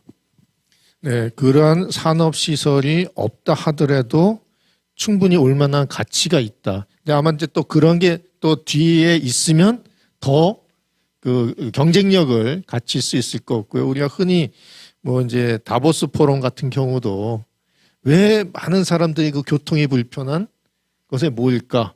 거기에는 아마 우리가 요즘 얘기하는 하드웨어적인 인프라가 아닌 소프트웨어적인 사람이 모이고 거기서 논의되고 소통이 되는 그러한 것만 잘 이루어진다 하더라도 충분한 가치가 있지 않을까. 특히 어떻게 보면 영덕이 갖고 있는 어떤 자연 환경, 사실 이런 것들도 이러한 그 필름 페어를 하기에는 굉장히 좋은 조건이지 않을까 하는 그런 생각은 해보고요. 대표님 혹시 이 영덕에서 열리는 로봇 그 애니메이션 필름 페어 어떻게 앞으로 어떻게 자리매김을 해야 된다라고 보시나요? 제가 아는 한 해는 로봇 필름 페어라는 게 있나 어딘가에 싶은 생각이 드는데 지금 전 세계에서 유일한 행사가 아닌가 싶어요. 오늘 이 자리에서 이렇게 말씀을 나누다 보니까 제가 굉장히 자신을 많이 되돌아보면서 내가 왜 그렇죠. 어쩌다가 여기까지 오게 됐는가 고민도 하고 그런 생각을 아주 좋은 성찰의 기회가 하게 되는 것 되는데요. 같아요. 제가 아까는 이렇게 말씀드렸던 것 같아요. 그냥 어쩌다 보니 뭐 이렇게 로봇 애니메이션을 여러 편을 만들게 됐다. 근데 그게 또 곰곰 생각해 보면 저희 무의식에는 계속 있었던 것 같아요. 누가 보면 게 이제 운명이라고 그러죠? 네, 무의식에는 계속 로봇물에 대한 로망이 있었던 것 같고요. 그래서 그럼 그 로망은 내가 실현을 했나라고 생각해 보면 아직 실현을 못한 것 같아요. 저는 아직까지도 만들고 싶은 로봇물이 있는데 거대 로봇물을 만들고 싶다는 생각을 아직까지 하고 있거든요. 마징가 Z를 보고 자란 세대이기 때문에 마징가 제트 같은 거대 로봇물을 한번 해보고 싶다. 그렇게 생각을 하고 있는데 그거는 제가 그 꿈을 이룰 수 있을지 없을지는 모르겠지만 제가 못 이루더라도 저희 후배 세대에서는 꼭 이뤄졌으면 좋겠다. 왜냐하면 저는 마징가 제트가 우리나라 작품인 줄 알고 좋아했었는데 그게 일본 거였다는 걸 알고 되게 충격을 받았던 기억 때문에 우리의 지금 자라나는 어린이들, 젊은 세대들은 우리 작품을 보고 우리 정서에 맞는 우리 작품을 보고 그것도 이제 로봇물이면 더 좋고요. 그런 작품을 보면서 또 그들의 또 창의적인 아이디어를 통해서 또 새로운 작품을 만들고자 하는 욕구도 생겨나고 그래서 새로운 창작자들이 이 장르에서 계속 앞으로 많이 나와주길 바라고 저희 로망도 혹시 제가 못 이룬다면 대신 이루어주기를 바라는 마음을 갖고 있고 영덕의 이 로봇 필름 페어가 그 원천이 됐으면 좋겠다라는 기대를 합니다.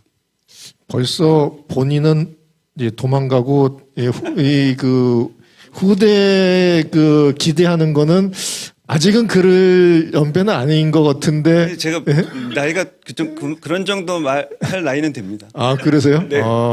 요즘 60대도 이게 청년인데.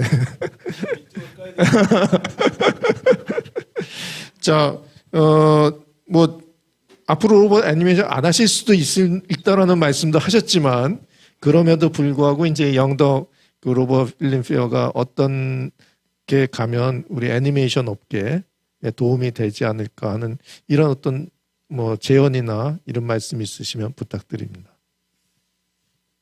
말씀은 드릴 만한 게 제가 딱히 없을 것 같고요. 사실 여기 오게 된 거는 이제 저희 대표님께서 대게 먹으러 갈래라고 그러셨어요. 그래서 토크 콘서트 가서 몇 마디 하고 대게 좀 먹고 와라고 말씀을 하셨지만 저는 사실은 여기 오면은 뭐 네발 로봇이나 뭐 움직이는 팔이나 뭐 이런 로봇들 좀 볼 수 있을 거라고 생각을 했었어요. 네, 그런 것들을 좀 이게 볼 수 있는 자리가 있으면 저희가 로봇 애니메이션을 하고 있지만 사실은 제대로 된 로봇을 보신 분은 없을 거라고 생각을 해요. 그런 것도 같이 뭐 경험을 해볼 수 있는 자리가 되었으면 더 나은 자리가 되지 않을까 싶습니다. 네, 대게가 이렇게 로봇으로 만들어져서 움직일 수 있다든지 그러면 아마 이제 애니메이션 하시는 분들이 이런 거는 있을 것 같아요. 제가 옛날에 그 쿵푸 팬더 감독했던 존 스티븐슨 한국에 한번 초대를 했는데 그 이제 거기에 애니메이터들한테 쿵푸를 가르쳤대요. 그러니까 본인들이 이제 그 무술에 대한 기본적인 동작에 이거를 조금 이해를 하면 그게 이제 그 이제 표현을 하는 방식에 있어서 좀 이제 더 잘 나올 수 있다라는 생각으로. 아마도 지금 말씀하신 대로 그런 애니메이션을 만드시는 분들이 다양한 형태의 로봇을 혹시 이런 데 와서 이제 그 접할 수 있는 기회가 더 제공이 되면 아마 이제 더 이제 좋지 않을까 이제 이러한 바람을 말씀해 주신 게 아닌가. 그런가요? 네. 아주 정확합니다. 네. 그래요. 우리 정윤 대표님 네. 여기서 이제 뭐 해외 바이어 사실 요번에 조금 이제 아쉬울 수 있겠지만 그러한 기회들도 사실 우리가 뭐 꼭 앙시를 가고 깐느를 가야만 해외와의 협력을 하는 거가 아니고 우리나라 분들도 여기 와서 또 할 수도 있지 않을까 하는 생각도 드는데 어떠신가요? 예, 저는 사실 이 영덕 국제 로봇 필름 페어란 말을 듣고 어떤 분이 이런 훌륭한 생각을 하셨을까 그런 생각을 했었거든요. 그래서 여기 오늘 이승훈 대표님이 하셨다는 것도 참 반가운데 참 저희가 국내에서 아까 말씀드렸지만 수십 편의 로봇 애니메이션들이 매년 만들어지고 있잖아요.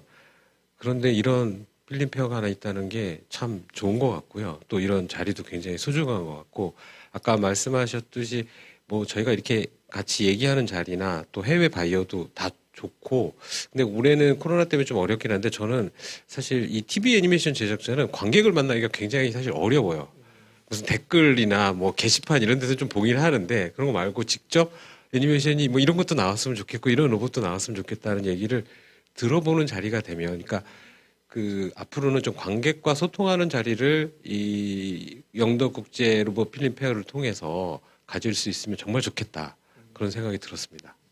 그렇죠. 사실 우리가 이제 그 소비 시장인 그 뭐 어떻게 보면 영화는 어떻게 보면 또 영화관에 오신 분들이 있으니까 거기서 뭐 설문조사도 하고 뭐 인터뷰를 통해서 반응을 보지만 TV로 방영되는 애니메이션의 시청자들의 직접적인 반응은 들을 기회가 없는데 이런 자리를 통해서 그러한 그 소통의 기회 이런 것도 있으면 좋겠다. 혹시 내년 행사를 기획하시는 분이 계시다면 한번 그런 것도 고민을 해주시면 좋겠고요.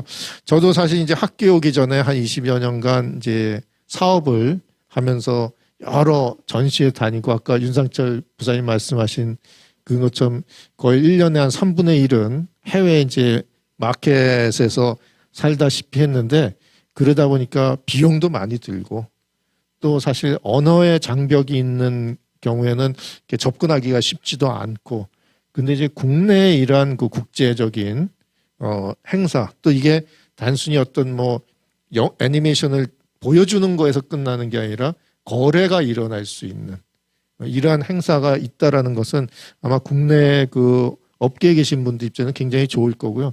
또 한편으로는 이것을 공부하는 학생들 입장에서도 이러한 기회에 앞으로 미래에 어떻게 해나갈 건가에 대한 그 다양한 이야기도 들을 수 있고 또 전문가를 만날 수 있는 좋은 기회가 될 수 있지 않을까 하는 그런 생각을 합니다.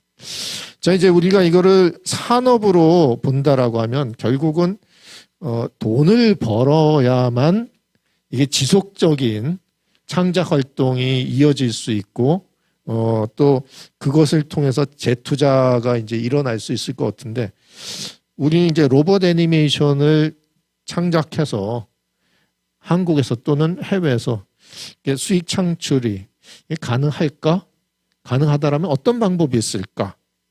하는 거에 대해서는 아까 저희 뭐 해외 시장 안 나가도 충분히 그 가능하다라고 하셨는데 영실업에서 근데 사실 또 보시 굉장히 그 수익을 많이 올린 그 대표적인 사례라고 알고 있는데 한번 좀 말씀 부탁드리겠습니다. 그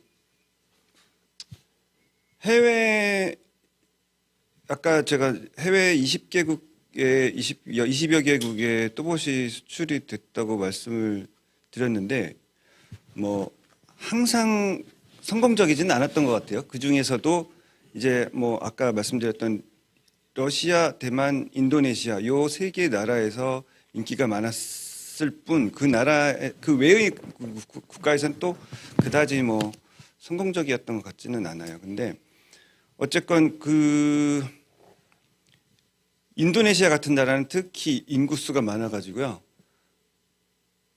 인도네시아에서 콘텐츠 뭐 유튜브 예를 들자면 유튜브에서 콘텐츠 하나가 좀 인기가 있다 그러면 그냥 기본적으로 몇 천만 뷰가 나오거든요. 그런 거대한 시장이 이제 해외에 있기 때문에 우리가 해외 시장을 염두에 두고 사업을 전개하는 것은 맞다고 생각합니다. 그리고 거기에 그렇게 했을 때 우리가 충분히 국내 시장 이상으로 더 큰 수익을 낼 수 있는 시장이 분명히 존재한다고 생각하고요. 그 부분에 대해서는 앞으로 우리가 좀 더 연구를 많이 해야 될 거라고 생각해요. 아직까지 저는 아는 게 별로 없어서 제작에만 몰두하다 보니까 말씀드릴 수 있는 수준이 이 정도밖에 안 되네요. 그러면은 우리 돈 버는 거에 굉장히 큰 방점을 찍고 계신 우리 윤상철 부사장님께서 이거 우리 이제 로봇 애니메이션 가지고 이 한국 또는 해외에서 수익 창출이 가능할 건가? 있다라면 어떤 방법이 있을까? 네, 방법이 있습니다. 그래, 그럴 것 같아서 제가 여쭤봤어요. 방법이 있는데 이건 이제 그 로봇 애니메이션의 문제만은 아니라고 봅니다. 국내에 만들어지는 또 해외에서도 제작되고 있는 많은 애니메이션들의 마지막 질문이죠. 어떻게 이 애니메이션으로 돈을 벌 것인가에 대한 질문입니다. 다만 이게 이제 장르상으로 또는 주되는 그 캐릭터나 이게 로봇이다 보니까 로봇 애니메이션이라고 붙였지 실제로는 모든 애니메이션이 냉정하게 비디오 영상물 판매로 인한 수익으로 제작비를 다 충당할 수가 없습니다. 그러면 이제 그 다음으로 나오는 게 라이센스를 통한 사업화인데 로봇 애니메이션은 그나마 다행이라고 할 수 있는 게 컨셉이 명확합니다. 완구, 로봇물을 팔아야 되는 겁니다. 그렇기 때문에 제가 앞서 말씀드린 바와 같이 완구 파트너의 선정은 굉장히 중요한 요소입니다. 이건 단순한 라이센싱 파트너가 아니고 제작 파트너로까지 끌어들이는 게 가장 성공으로 다가가는 방법이다. 그게 국내 제작 파트너가 될 수도 있고 아시아의 완구 파트너가 될 수도 있고 대부분 홍콩에 베이스를 두고 있는 완구 파트너 또는 이제 중국 시장 같이 특정 시장을 목표로 해서 들어가는 경우에는 현지 파트너 아니면 이제 유럽이랑 북미, 남미 쪽의 시장을 나누어서 쪼개서 볼 때는 말씀드린 글로벌리 한 빅5인데 대부분 미국에 본사를 두고 있는 회사들입니다. 이런 쪽과 적극적인 교감으로 피드백을 받는 것과 동시에 이렇게 제안을 해서 끌어들이는 거가 필요합니다. 왜냐하면 걔네들도 작품에 대해서 기존 완구 시장에서 뭔가 새로운 걸 계속 제공해야 되는 자기들이 일이 있습니다. 완구 회사들은. 근데 그냥 할 수 있는 게 아니고 재밌는 컨텐츠가 붙어서 나올 수 있는 완구가 필요하기 때문에 그렇습니다. 그래서 그걸 어떻게 잘 맞히고 어떻게 잘 제안하고 포장하느냐 하는 게 제일 큰 이슈이기도 하고요. 그렇게만 되면 갈 수는 있는데 다만 이제 기본으로 돌아왔을 때는 같은 질문이죠. 어떻게 하면 제작비를 좀 더 낮추어서 내가 인풋을 좀 줄일 수가 있을까? 그건 로봇 애니메이션뿐만 아니라 어떤 애니메이션이라도 같이 고민해야 되는 문제이기도 합니다. 네, 사실 이 애니메이션뿐만이 아니라 모든 문화 산업에서 이 창작 쪽에 있는 이제 기획자들이 갖고 있는 접근법과 그것을 이제 사업적으로 풀어내야 되는 분들의 또 접근법이 많이 다를 수 있는데 현재 이제 뭐 우리나라뿐만이 아니라 전 세계적으로 원래 만들었던 그러한 문화 콘텐츠 그게 뭐 영화가 됐든 애니메이션이 됐든 소설이 됐든 모든 일족이 그것만으로 이렇게 원 투자금을 다 회수하는 거는 한 25% 30%밖에 안 되다 보니 다른 지금 말씀하신 라이선싱 저는 그걸 요즘 이제 권리 활용 사업이라고 이제 부르고 있습니다만 그런 권리 활용 사업을 통해서 이제 투자가 회수되고 재투자가 돼서 또 다른 창작이 가능해지는 이러한 선순환 구조를 만들어내는 것이 중요하다. 거기에서 특히 로봇 애니메이션은 완구라고 하는 아주 중요한 그게 어떤 나중에 권리 활용자뿐만이 아니라 처음에 시작할 때부터 공동 제작자 역할을 해야 되지 않을까 이제 이런 말씀을 해주셨는데 호버트의 경우는 어떤가요, 이승욱 대표님? 그러한 그 수익 구조 이런 거에 대한 고민이 많이 있으셨을 텐데요. 상당히 많았죠. 근데 이제 뭐 아시는 것처럼 그런 수익 구조나 이런 것들을 애니메이션을 시작하면서부터 생각할 수밖에 없을 겁니다. 왜냐하면 제작비가 들어가기 때문에. 그래서 제가 생각하는 가장 마지막에 가장 좋은 방법이라고 생각하는 거는 그래도 28년 정도 했으니까 아마 저도 3D 애니메이션 초창기에 제일 먼저 배울 데가 없어서 유학을 갔으니까 그래서 제가 좀 먼저 좀 그걸 답을 좀 드린다면 제가 선택한 방법이 가장 좀 적절할 것 같아요. 왜 그러냐면 호버트는 저희가 이제 제가 한국에 그 합작법인 설립하고 들어와서 이제 세 번째 작품입니다. 첫 번째는 몰랑이라는 걸 하고 두 번째는 체리코코라는 걸 하고 세 번째는 지금 이건데 첫 번째 건 지금 20년 동안 프랑스에서 가장 많이 수출한 거로 지금 상을 프랑스에서 받았고요. 두 번째는 CJ랑도 문전사도 설립을 했고. 그 세 번째 결국은 애니메이션 제작자가 돈이 없잖아요. 저도 외국에 있다가 와서 돈이 어디 있습니까? 그래서 이 캐릭터 하나를 가지고 생각을 했어요. 이거를 가지고 이것도 잘 만들지도 않았는데 전략적으로만 만든 거예요. 근데 이제 저는 이제 제가 가지고 있는 욕심을 좀 어느 정도 버리고 공동 제작자를 찾았어요. 그래서 자, 그럼 누가 나 대신 돈을 내줄 사람이 필요하지 않을까? 그랬더니 이제 프랑스에서 그럼 누가 그럼 돈을 내주겠다. 그 사람은 이 프랑스 제작자인데 방송사랑 연동이 돼 있고, 그렇다 그러면 예를 들어서 우리는 이 정부에서 지원하는 자금들이 그렇게 많지 않잖아요. 근데 프랑스는 방송국 사인 하나면 40억, 50억이 나오는데 그럼 그 사람들과 우리하고는 시작점이 다르거든요. 그래서 자, 100억이 들어갑니다. 저희 제작비가. 그래서 자, 너희들이 다 해라. 대신에 내가 돈을 어느 정도를 투자할 수 있으면 전 세계권을 다오. 하지만 저는 이제 이 저작자로서 저작권을 가지고 있고, 단 너희들이 만들었을 때 한국에 대한 부분은 100% 모든 권리를 일단은 보호받겠다라고 얘기를 했고, 그렇게 되니까 저 100억에 대한 투자를 할 필요가 없죠. 단 안타까운 건 있어요. 왜? 제가 제작하고 싶은데, 근데 그거는 제가 포기를 했습니다. 대신에 저는 전략적으로 이렇게 하고 저렇게 하고라는 걸 뒤에서 조절만 하는 걸 했거든요. 그래서 가능하면 이런 공동 제작을 좀 활용하시면 아주 뭐 그 돈 걱정하실 필요는 없지 않을까. 그래서 그 장이 바로 여기가 됐으면 하는 게 제 생각입니다.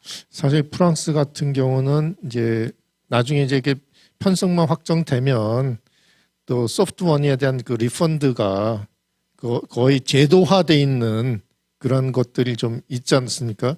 그러다 보니까 이제 우리나라에서는 어떤 프로젝트에 선정이 돼야 되는 네, 건데, 그렇죠. 그래서 좀 그런 아쉬운 부분이 있죠, 그렇죠? 네네. 네. 또 정말 다들 잘 아시겠지만 애니메이션 하다가 빚 없으신 분 거의 없잖아요. 근데 외국은 안 그렇거든요. 걔네들은 그러니까 저는 이제 걔네들을 너무 잘 아니까 뭐 하지만 공동 제작한다고 이렇게 미팅하는 거 보면 나 얼마 투자하는데 당신 얼마 투자해라라고 얘기를 하더라고요. 근데 자기는 자기 돈 내지는 거 아니거든요. 그러니까 좀 그런 부분을 이 작년처럼 이렇게 술 마시고 좀 친해지면 다 얘기합니다. 그러니까 좀 친해지는 기회가 될 수 있는 게 좀 됐으면 해요. 또 친해지는 거에 귀재시잖아요. 저기 우리 그 윤상철 부사님. 네. 아니 그 얘기를 하려고 한 건 아닌데 갑자기 탁 걸리네. 근데 여기서 이제 이 대표님 말씀하고 제가 아까 말씀드린 거는 시작이 좀 다릅니다.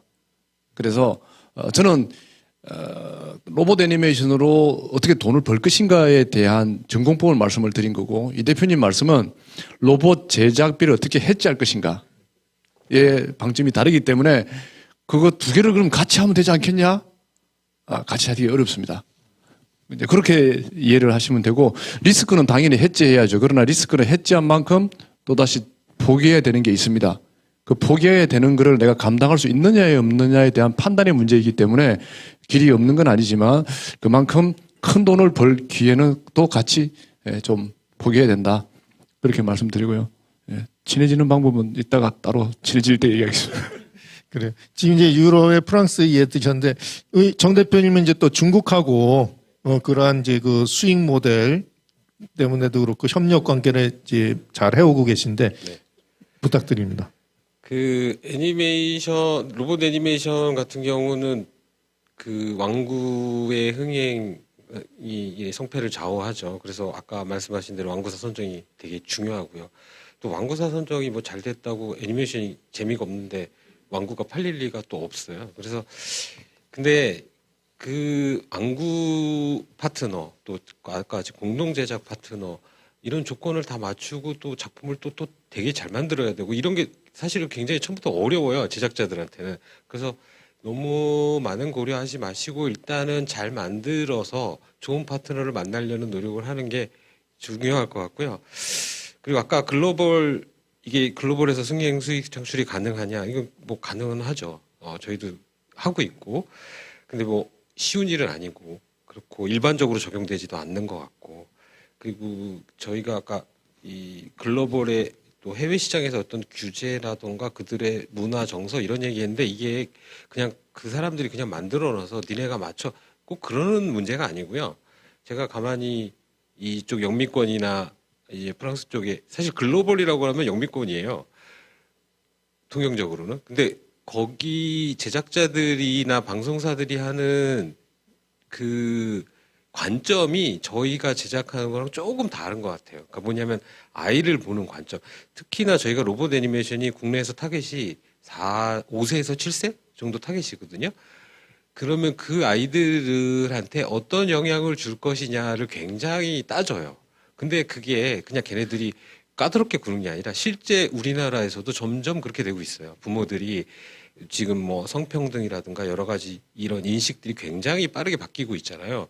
그런 부분들이 우리가 결국은 다 그런 쪽으로 가게 돼 있어요. 그래서 그런 부분을 좀 더 시대의 흐름에 맞게 아이들이 이 로봇 애니메이션이 자칫하면 애들이 그거 보고 옆에 있는 애 때릴 수도 있고 뭐 어른을 때리기도 하고 그럴 수도 있거든요. 그래서 굉장히 많은 좋아하는 만큼 영향을 많이 준다는 걸 염두하에서 애니메이션 제작을 해야 되고 그거를 세계 시장을 어떻게 바라보고 있는지 좀 더 면밀하게 살필 필요가 있고 그러고 재미있게 만들면 좋은 파트너는 뭐 시간이 걸리고 비용이 들겠지만 만날 수는 있을 것 같아요. 그리고 그런 사람들도 하나 제가 믿고 저도 사실은 그런 시절을 거쳐왔는데 한 가지 분명한 거는 그런 세계적인 완구 제작사, 세계적인 방송사도 좋은 작품을 애타게 찾고 있어요. 그렇기 때문에 내가 갖고만 있다고 하면 충분히 만날 수 있지 않을까. 그리고 또 흥행도 할 수 있지 않을까. 그런 생각이 듭니다. 네. 예, 사실 제가 이 해외 마켓에 나간 게 1990년대 후반부터 나갔는데 그때는 정말 해외 그 대표적인 회사들 만나는 것 자체가 굉장히 힘들었거든요. 근데 이제 요즘은 한국이라고 하는 그 어떤 기획력이나 이런 것도 굉장히 올라갔고 또 지금 정 대표님 말씀하신 것처럼 우리가 좋은 것만 갖고 있으면 거꾸로 저쪽에서도 또 좋은 제안이 올 수도 있습니다.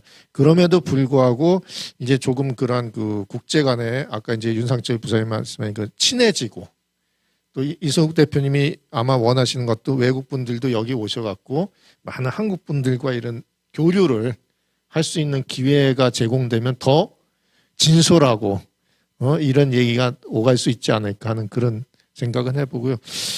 제가 이제 얘기 나온 것 중에는 이제 특히 라이선싱 부분에 대해서 이제 많이 얘기를 하셨는데 제가 우리 이재민 감독님하고 이달 대표님께는 요 그런 그 권리 활용 부분에 대한 거를 좀 구체적으로 좀 여쭤보고자 하는데요.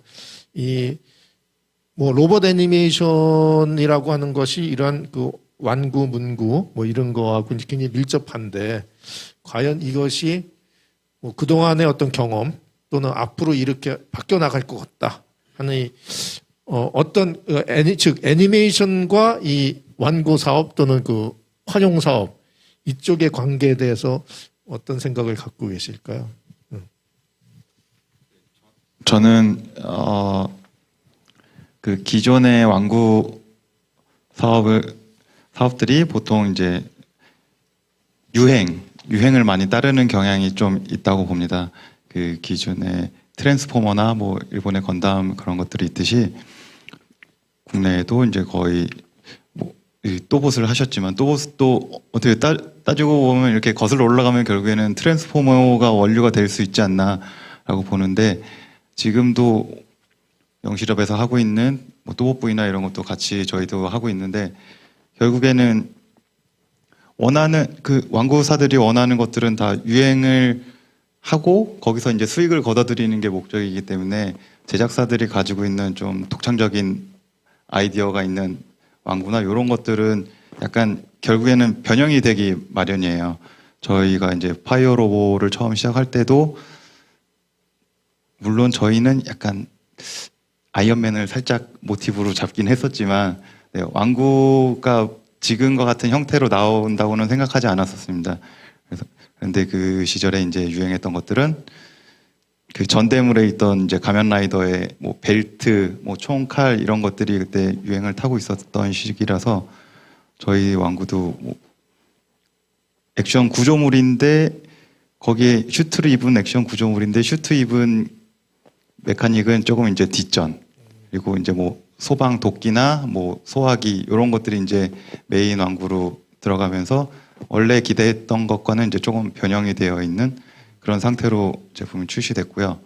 그리고 뭐 주라기 캅스도 처음에는 지금과 다른 형태의 이제 비클, 뭐 로봇 이런 형태였었는데 이것도 이제 완구사가 컨택이 되고 진행이 되면서 또 이제 유행하고 있는 그냥 자동차에서 로봇으로 변신하는 일반적인 형태로 이렇게 다듬어지게 되었었는데요. 그래서 그런 부분들이 앞으로는 조금 다양성을 좀 존중해 주거나 뭐 수익이 좀 될 수 있는 방법이 좀 있으면 좀 좋을 것 같아요. 그래서 지금 광주에서는 에이스 페어를 하고 있는데 거기 이제 부스 설치된 것들 영상을 이렇게 저희 보내줘서 한번 본 적이 있는데 굉장히 아이디어나 뭐 퀄리티나 이런 것들이 좋은 로봇들인데 지금 흐름에 유행하고 있는 스타일은 아닌 것 같더라고요. 그래서 그런 회사들이 그냥 그대로 좋은 작품을 만들고 무너지다기보다는 그런 작품들의 완구조차도 잘 살려줄 수 있는 그런 환경이 좀 되면 어떨까라고 생각을 하고 있습니다. 고맙습니다. 예, 이달 대표님. 네, 저는 지금 이 라이선싱 사업에 완구를 포함시키니까 되게 혼란스럽네요. 왜냐하면 저희가 그동안 만들어왔던 뭐 또봇이나 마이크론즈 같은 작품들은 영실업이 투자를 했고 영실업은 이 작품의 투자자이자 공동 제작사이자 그리고 완구 사업을 직접 수행하는 그 주관사였기 때문에 완구는 라이센싱하고 완전히 분리가 돼 있었어요. 그러니까 그렇죠. 아예 자체적인 그렇죠. 그 사업으로 인정하시는 그렇죠. 거죠. 완구는 직접 사업이고 목적 사업이었기 때문에 그리고 그 외의 것이 라이센싱 사업이었어요. 그래서 저는 이제 어차피 근데 로봇물이라고 한다면 그 구조를 벗어나기는 어렵다고 생각을 합니다. 왜냐하면 로봇을 소재로 하는 애니메이션에서 가장 우리가 가능성 높은 수익 모델은 역시 완구니까요. 대부분의 그 성공한 로봇물은 완구사와 같이 제작한 경우거든요. 지금 또봇도 그렇고 카봇도 그렇고 슈퍼윙스도 그렇고 다 완구사와 협력해서 진행하지 않으면 성공하기가 힘든 구조가 나오는 것이 이제 로봇물인데 그렇다면 이제 로봇물에 있어서 저는 이 완구를 라이센싱 사업으로 부르지 않는 편이 낫겠다라고 생각을 하고요.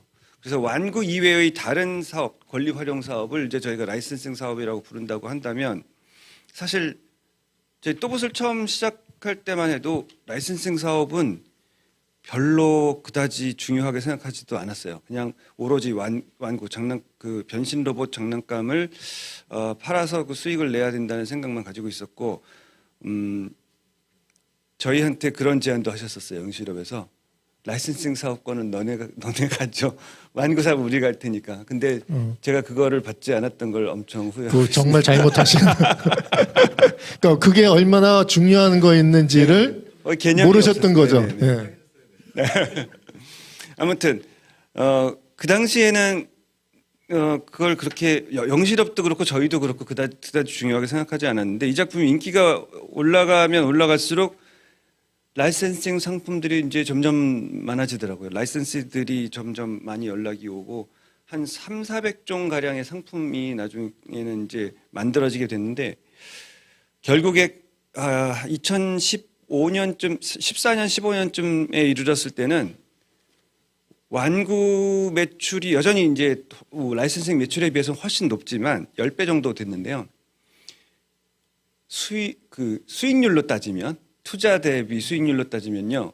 라이센싱 사업이 오히려 더 낮구나라는 거를 나중에 알게 됐어요. 그래서 낮다라는 건 낮다라는 게 아니라 좋다라는. 그렇죠, 예. 그렇죠, 그렇죠.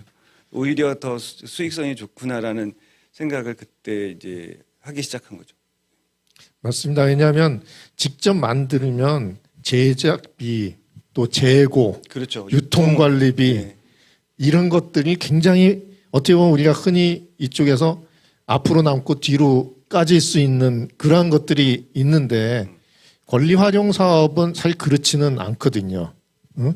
그러다 보니까 이제 앞으로 이제 이쪽에 좀 더 고민을 하시는 게 좋을 거고 제가 사실 이제 저는 현장에 있다가 이제 학교 간 지 한 10여 년 되는데 거기서 가리키는 게 이런 걸 가리킵니다. 그러니까 이 지식재산권, 저작권, 상표권 뭐 이런 거, 그다음에 이거 어떻게 마케팅할 건가, 또 계약 협상 어떻게 할 건가. 참고로 혹시 이 유튜브를 통해서 보고 계신 분 중에 그쪽을 공부하시고 싶은 석사, 박사 원하시는 분은 다음 주 11월 10일부터 저희 신입생 접수 받고 있거든요. 안동대학교 한국문화산업전문대학원 한번 응모해 보시기 바라고요.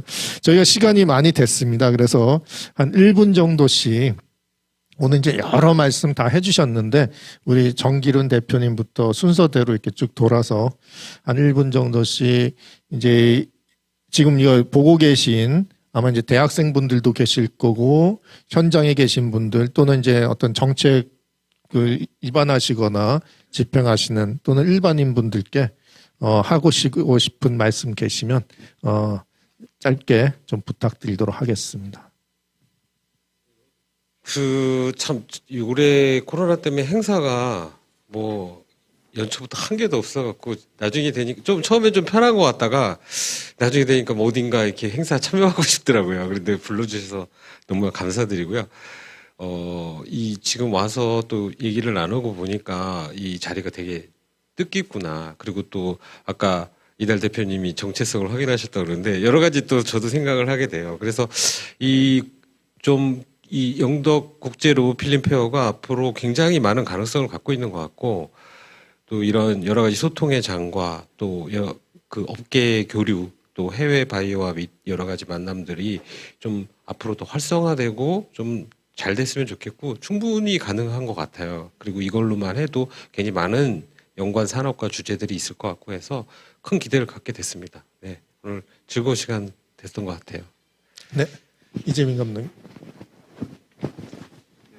저는 여기 계신 대표님들과 다르게 책상 앞에만 앉아 있는 그런 업무를 하고 있는데 이런 자리에 와서 조금 제가 뭐 잘했는지는 모르겠고요. 민폐나 되지 않았으면 좋겠고, 영덕 국제 로봇 필름 페어에 이제 더 많은 컨텐츠드나 뭘 볼 수 있는 다양한 즐길거리들이 좀 생겨서 여러분들이 좀 참여해 주시면 점점 더 큰 행사가 되지 않을까 싶은 그런 바람이 있습니다.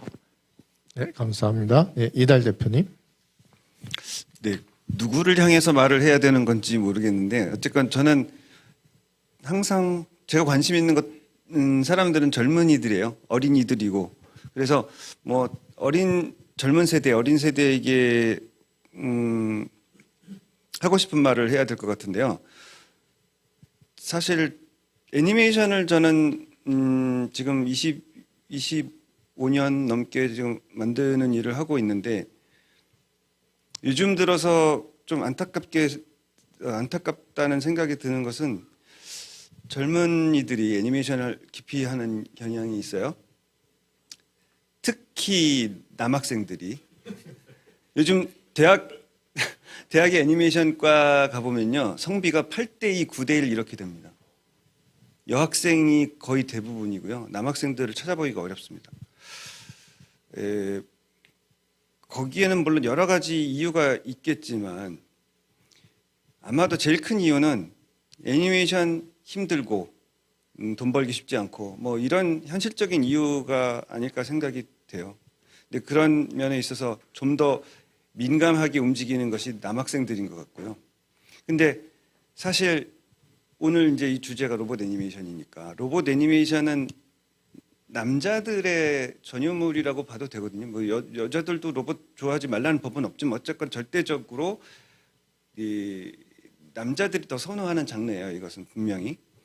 그러면 이제 로봇 애니메이션을 앞으로 우리나라 로봇 애니메이션을 또 성장시킬 수 있는 젊은 세대들이 많이 나와줘야 되는데 지금 요즘 흐름으로 봐서는 젊은 세대들이 애니메이션 자체를 지금 꺼리고 있기 때문에 그런 기대를 하기가 좀 어렵지 않나 그런 우려를 하면서 이 기회에 제가 그 젊은 세대들에게 부탁드리고 싶은 것은 애니메이션에 대한 관심 그리고 또 그중에서도 로봇 애니메이션에 대한 관심을 특히 남학생들한테 부탁을 드리고 이게 뭐 힘들고 어렵고 성공하기 뭐 험난한 길이긴 한데요. 저는 한 번도 이 길을 선택한 것을 후회해 본 적이 없고요. 재밌게 살고 있다고 생각합니다. 그런 가치를 추구한다면 젊은 세대들도 저희가 걸었던 이 길에 같이 동참해 주면 좋겠다 이런 부탁을 드리면서 오늘 인사를 대신하도록 하겠습니다. 네, 계속 본인보다 이제 후배에 자꾸 이제 방점을 두시는 것 같습니다. 윤상철 부사장님. 네, 이달 대표님 뭐 어차피 인생은 힘든 겁니다. 쉬운 길이 없습니다. 쉽게 돈 벌리는 것도 없고 많이 벌 수 있는 방법도 없습니다. 어차피 힘드니까 그냥 그래서 견딜 만큼 힘들다 하는 쪽으로 가시면 됩니다. 그건 이제 직업 관련된 내용이고요. 저는 이제 지금 상황에서 저희가 가장 집중해야 되는 게 앞으로 지금 현재 이 코로나라고 하는 새로운 환경에 우리가 어떻게 대응할 것인가 하는 문제입니다. 그거는 이제 일상도 있지만 이렇게 산업과 관련해서도 애니메이션 또 마켓이라고 하는 이 두 가지 화두에 대해서 어떻게 대응할 것인가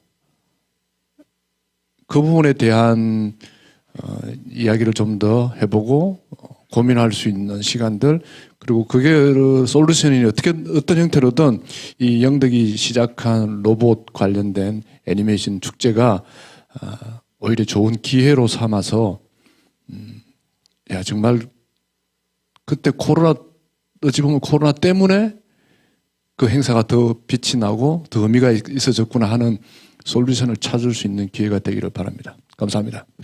네, 이승욱 대표님. 네.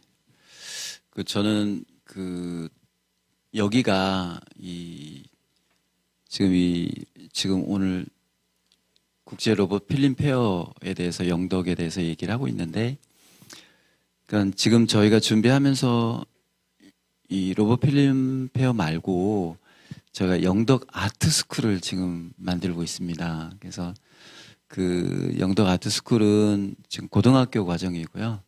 그래서 영덕 군수님, 그다음에 우리 담당자들 이렇게 도움을 주셔서 이건 어떻게 보면 미친 짓일 수도 있는데 애니메이션, 게임, 디자인, 웹툰을 여기서 30명 가르치려고 지금 하고 있습니다. 그래서 지금 학생들 모으고 있고 제가 한국 와서 제일 힘들었던 게 애니메이션 제작하려다 보니까 이제는 외국 나가야 되더라고요. 옛날에는 싸게 하려고 했는데 이제 사람이 없어서 나가야 돼요.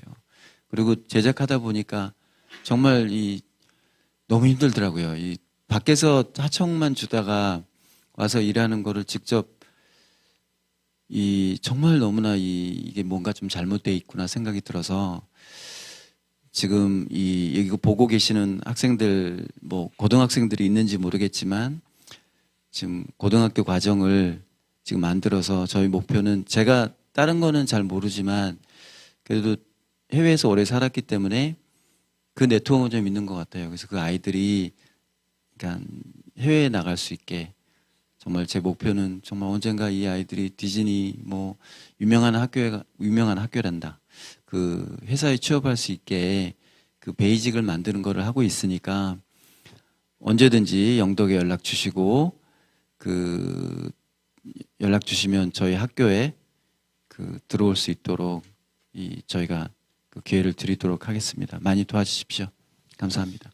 네, 이렇게 이제 공부 다 하신 다음에 저도 이제 하나 말씀드리면 대한민국 문화산업 창업학교라는 거를 이제 그 학교와 관계에서 이제 지원받아 하고 있어요. 그래서 도대체 이런 문화를 가지고 어떻게 사업을 화하고 하는 이런 것들을 하고 있는데 앞으로 이러한 다양한 그 과정들을 통해서 우리가 산업의 그 선순환적인 지속적인 성장이 될 수 있는 생태계를 위해서 여기 계신 분들이 다 노력을 하시는 것 같고요. 자, 이제 마무리 말씀을 하나 드린다라면 아까 에이스페어 말씀하셨는데 저도 에이스페어 그 추진위원하고 이제 초기에 이제 여러 이제 좀 도움을 드렸는데요. 이게 국제적인 이런 행사로 자리를 잡으려면 최소한 5년 이상의 지속적인 노력이 필요하고 그 5년 동안은 어떻게 보면 성과가 아직 손에 안 잡혀도 꾸준히 해 가지 않으면 어렵다라는 생각을 갖고 있습니다. 특히 우리가 국제 행사는 다들 많이 나가 보셨지만 내년 행사 올해 미리 일정이 다 나와 있어야 되고 그래야만 이제 이 이른바 괜찮은 참가자들이 1년 일정 속에 이 영덕에서 열리는 행사가 딱 그 일정표에 들어가 있어야 그 다음부터 이게 이제 제대로 굴러갈 수 있거든요. 그래서 아마 이 너무 성급하게 단기간으로 이 행사에 대한 성과를 생각하기보다는 긴 안목으로 이렇게 노력을 해야 되지 않을까 하는 생각을 갖습니다. 이렇게 오늘 참석해 주신 5분 그리고 이 행사를 준비해 주신 영덕군 관계자분들께 감사드리면서 오늘 이렇게 들으시는 분들이 이번 기회를 통해서 조금은 더 앞으로 이 로봇 애니메이션이 어떠한 방향으로 나갈지 또 어떠한 역할을 할 수 있는지에 대한 이해가 더 커지셨으면 좋겠다라는 생각을 하면서 오늘 이 토크쇼를 마무리하고자 합니다. 다들 수고하셨습니다. 감사합니다. 자, 주목.